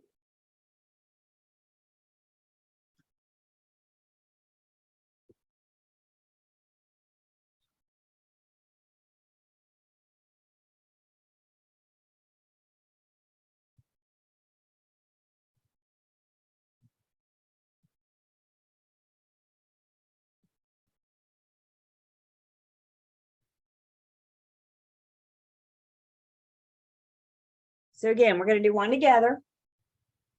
And then I'll let you guys do one. We're doing present value, original value. We're looking at that percent of seller's cost. If it's a profit, it's going to be more than 100. If it's a loss, it's going to be less than 100.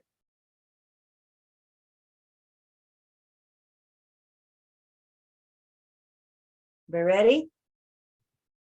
Super excited. I can tell. I can see it all over you. Okay.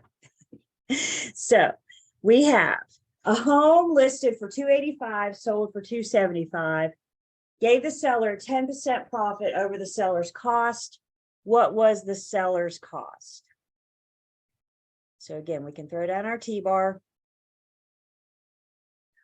When we're referring to the seller's cost, what we're looking for is what did they pay for it? What was their original value? Listed for 285. Do we care about the list price? Nope, there's your distractor, isn't it? List price only tells me what we put it on the market for. What do we care about? What it actually sold for. So we listed it for 285. We sold it for 275. And then the number that goes in our T-bar. We know we're starting at 100%. Start counting at 100%. And I know I had a profit, which means we're going to add 2. So we're going to start with 100%. We're going to add our 10%. And that's going to give the seller a percentage of cost of 110%. We added to their original investment. Or we will. So the question wants to know what's the seller's cost, what was their original value that they paid for it. That fourth line means divide. So 275,000 divided by 110% gives me their original value of $250,000. They paid $250,000 for it. They sold it for $275,000. Their percentage of cost was 110%. We added to 100 because there was a profit. Present value on top, original value, bottom left.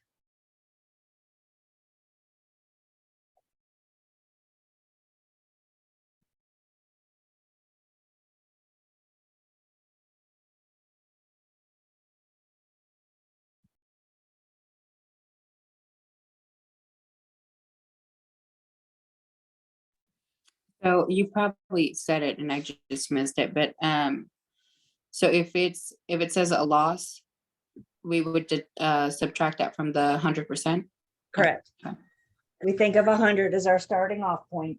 We either add to it for a profit or deduct from it for a loss.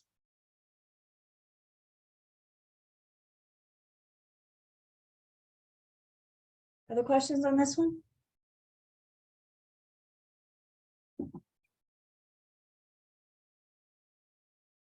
Okay. Your turn. Tell me in a private chat about Stacy.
We got 30 more seconds.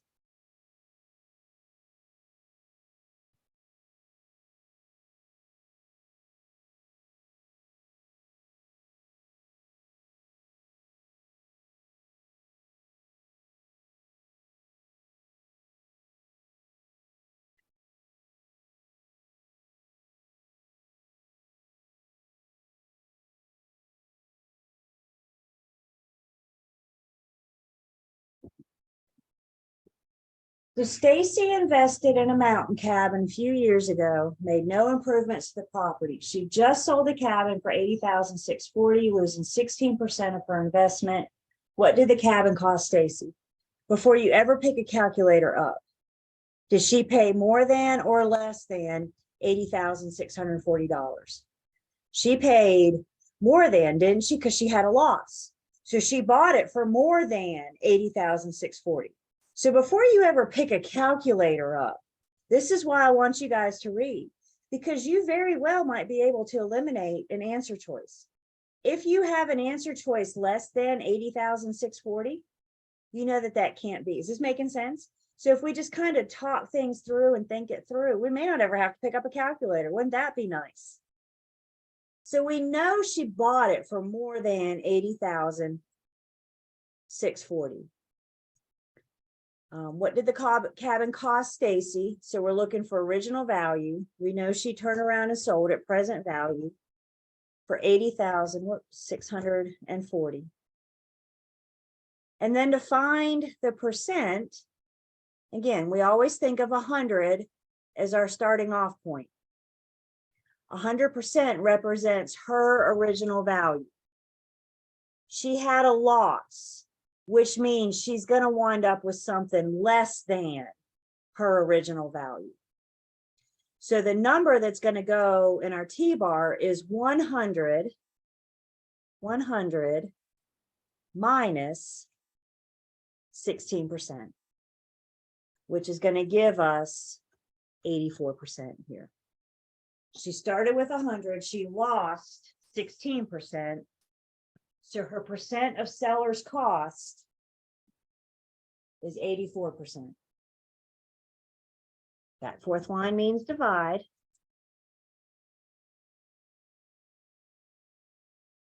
So that'll tell us that the original value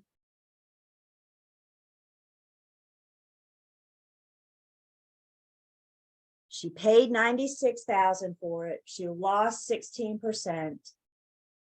She sold it for $80,640.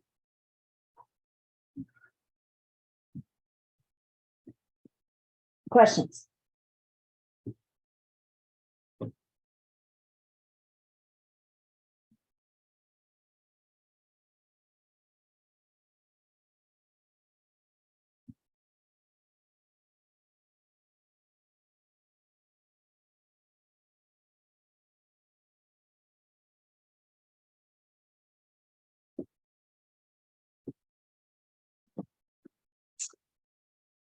Last piece of investor math is about our equity increase or decrease. Once you guys remind me in a private chat, how do we solve for equity?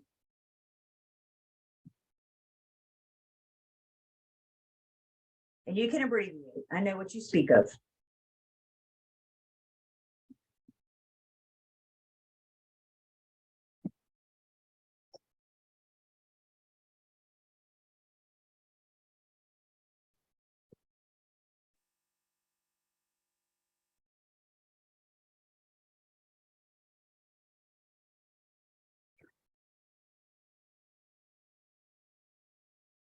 How we solve for equity.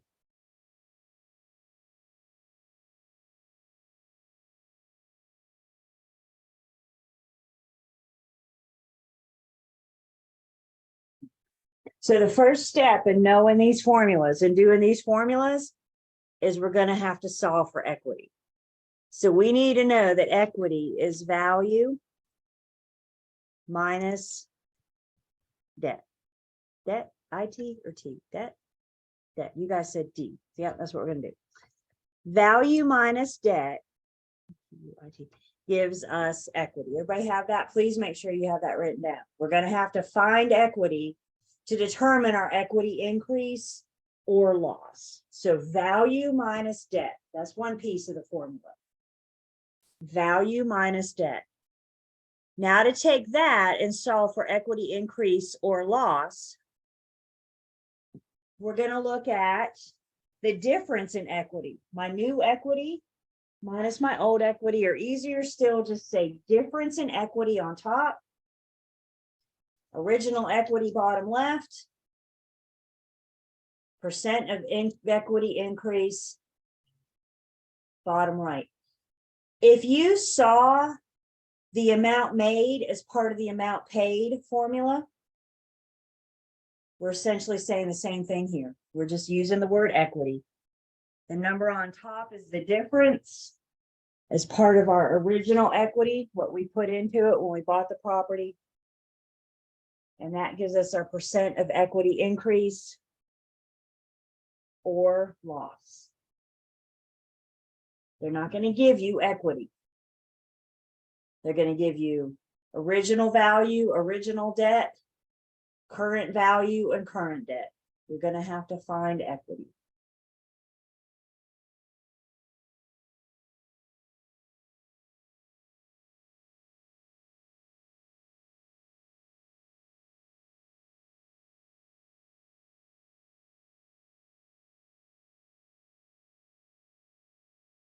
So again, we got one we'll do together. We'll walk through together. And then I'll let you guys do one. Have some fun. Everybody has this written down? Again, what we're looking at, the number on top is the change in equity, the difference in equity.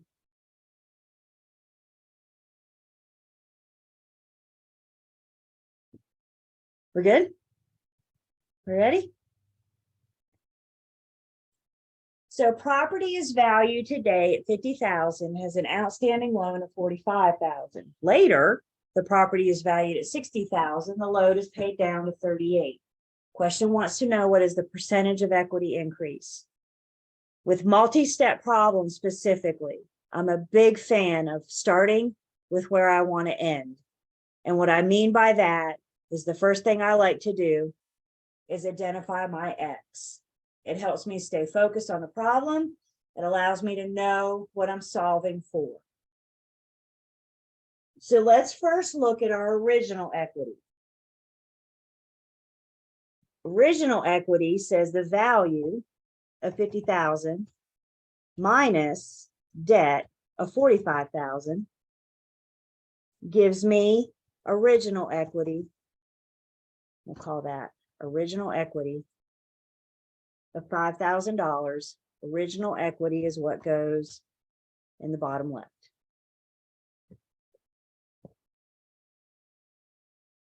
So my original equity, value minus debt, gave me $5,000.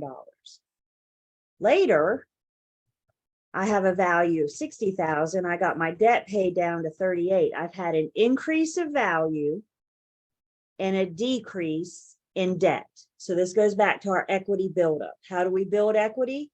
Increase the value, decrease the debt. It's only those two factors to take into consideration. So we had appreciation or maybe a capital improvement, but we gained value of $10,000. And then we paid the loan off to $38,000.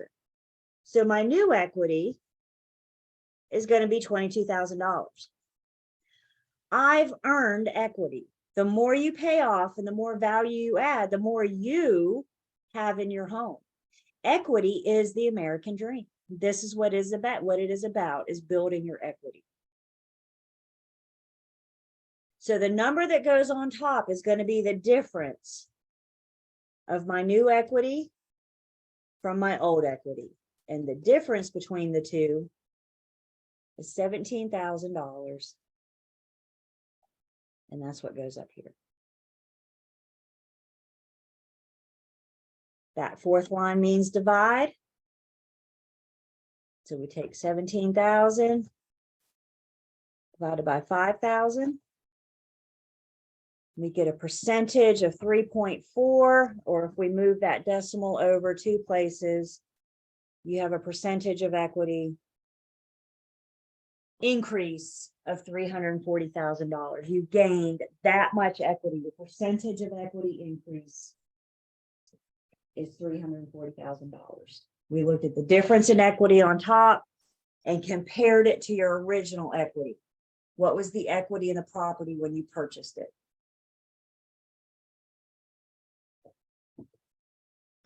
Doesn't take long to build that American dream, doesn't it? Doesn't it? Add value, pay down your debt. You've already increased your equity by 340%. Of course, we don't know the period of time that this is, but still. I have a question. What's the difference between equity and profit?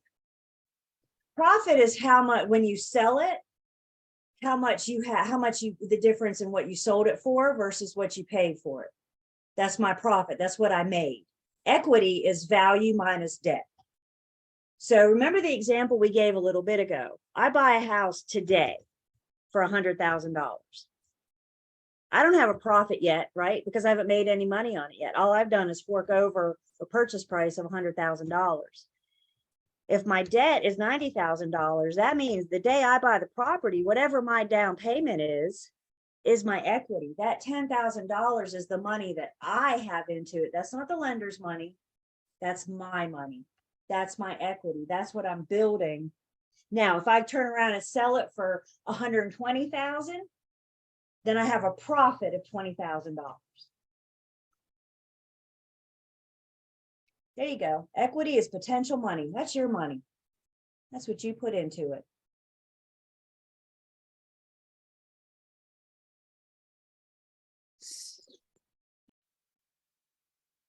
See it formulating.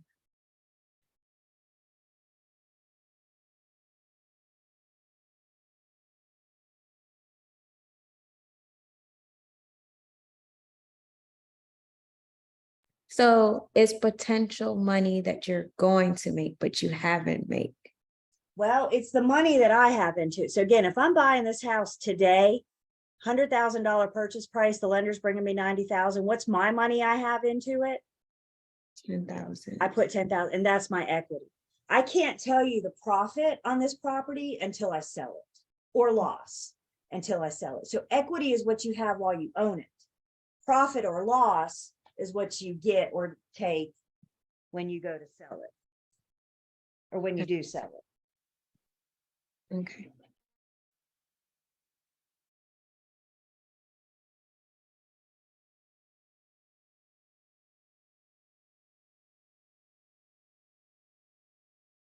Anything else?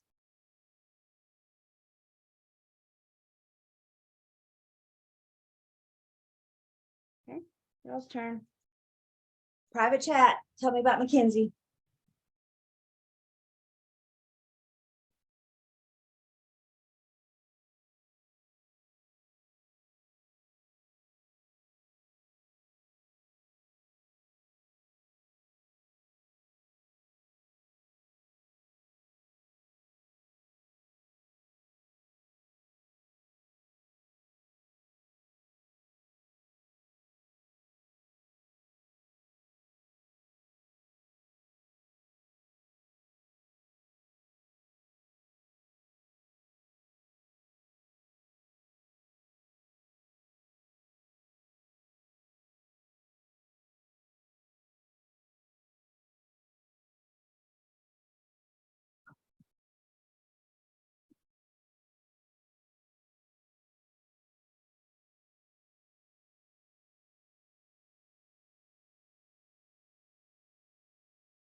About 30 more seconds, then we'll talk about it.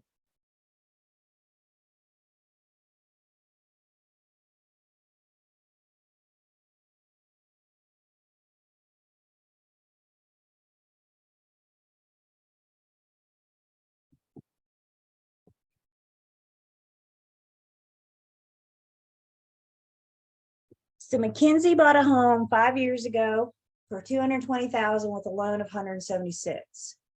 Now the home is worth 260. Her loan is down to 162. What is her percent of equity increase? So let's start with where we want to end. By that, I mean identify our X. What am I solving for? Then let's look first at our original equity. 5 years ago, she bought the home. The value of the home 5 years ago was 220,000. She had a loan of 176,000. So her original equity would have been $44,000. We'll call that original equity. So the equity she had on the day she bought it, on the day of settlement, she had of her own money, she had $44,000. Original equity. Questions so far?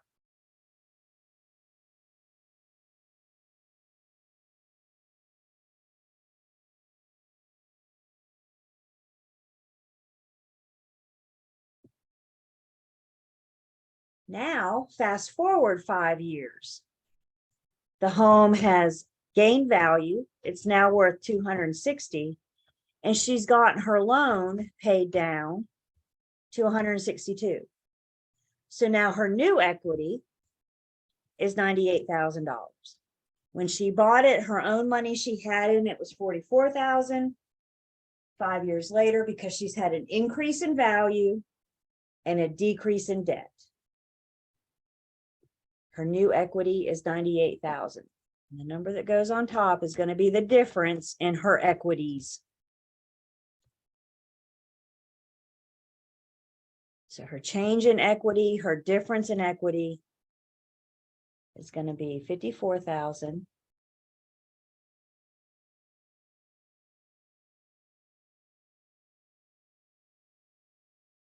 That fourth line means divide.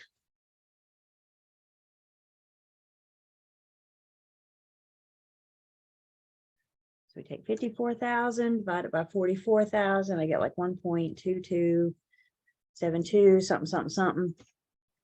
That can shake out to, if you want to round a little bit, that's fine, as long as we get the idea. 122% or 122.72%. Her equity increase.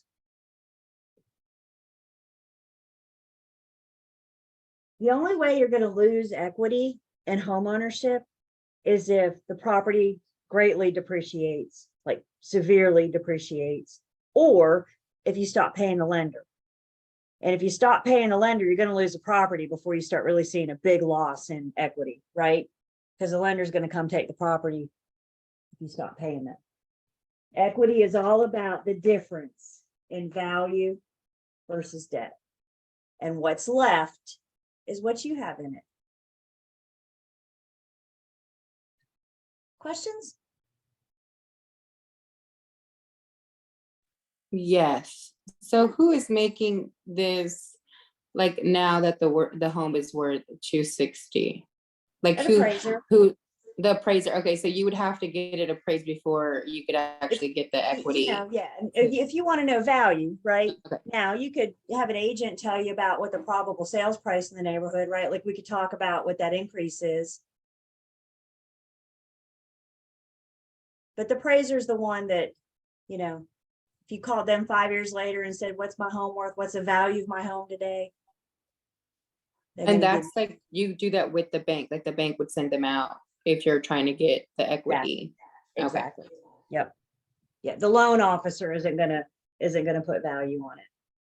So the bank's gonna send the appraiser. You could call the agent and say, what's my home worth? Again, just be careful how you respond to that. I think your probable sales price is now $260,000.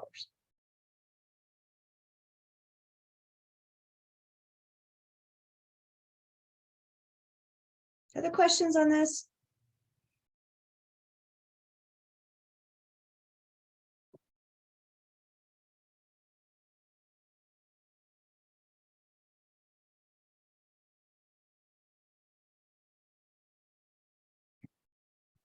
So let's talk about where all this practice is for investors math. Flip with me to page 474. This is actually in unit 18, not in unit 12, but unit 18. It used to be math in unit 18, and they took the math concepts out, but they left the practice. So at least we have that. So on page 474, numbers 15, 16, and 17 are our investors math. Plus you have those 50 problems in the back of the book, starting on page 803. And here are the numbers that relate to the investors math that we just did.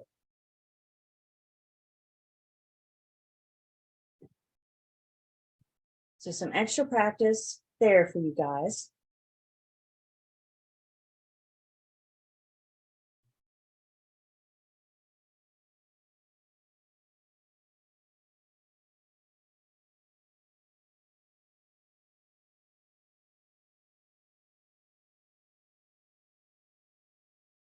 We'll do the rest of the math in unit 18 when we get to unit 18. Probably like tomorrow.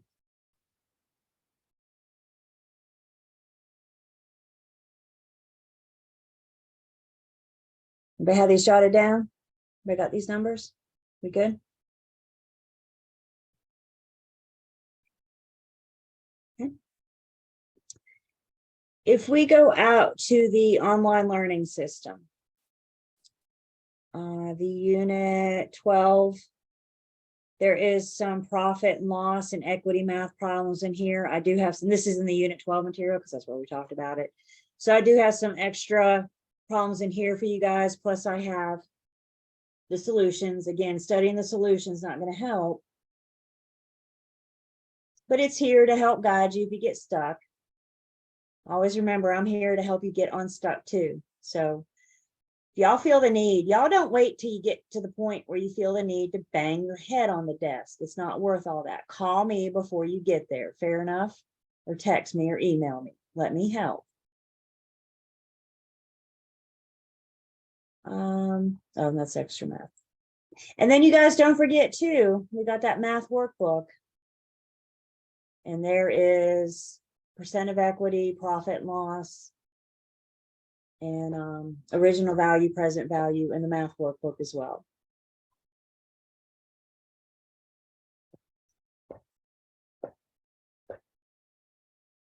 Questions?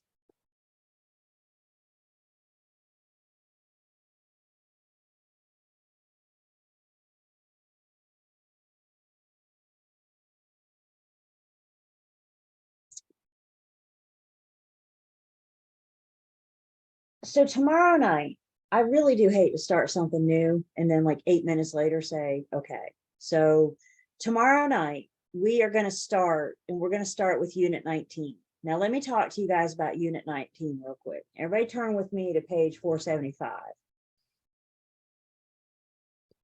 Unit 19 is our fair housing unit. We're going to talk about some ethical practices. Unit 19 is not only really important for your tests, but it's also important for your real estate career.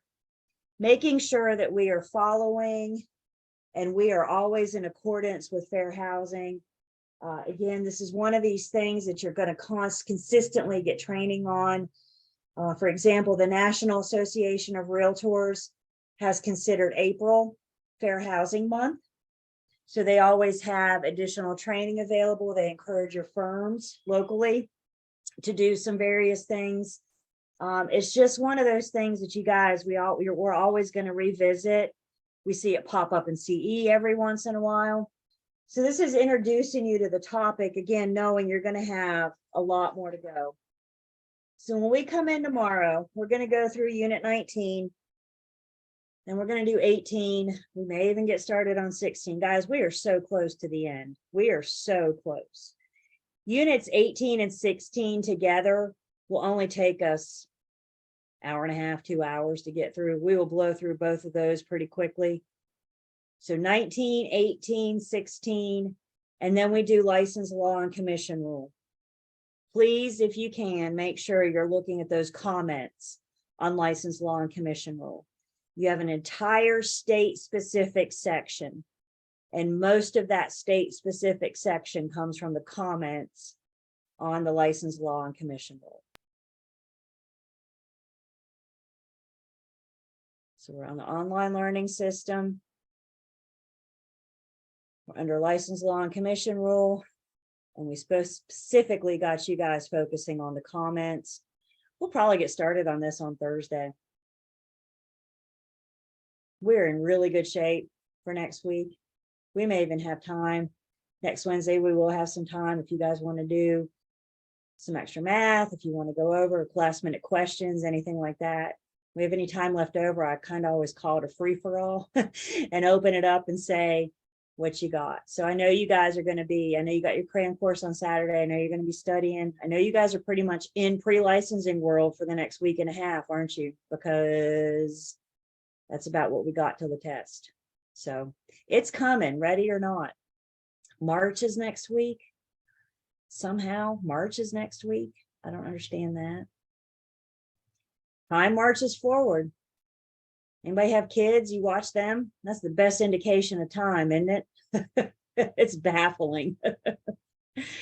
All right, we're gonna head out tonight. Like I said, I'm not starting 19 just to stop. So take your couple extra minutes.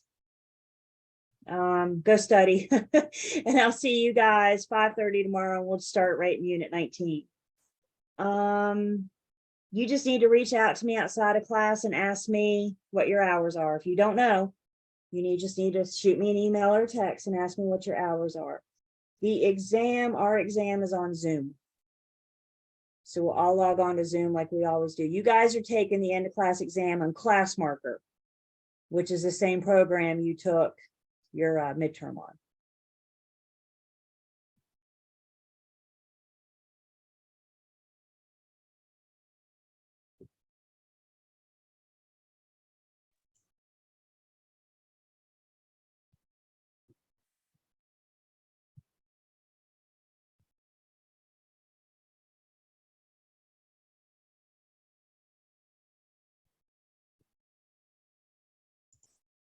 Can we kind of clear up something from the past?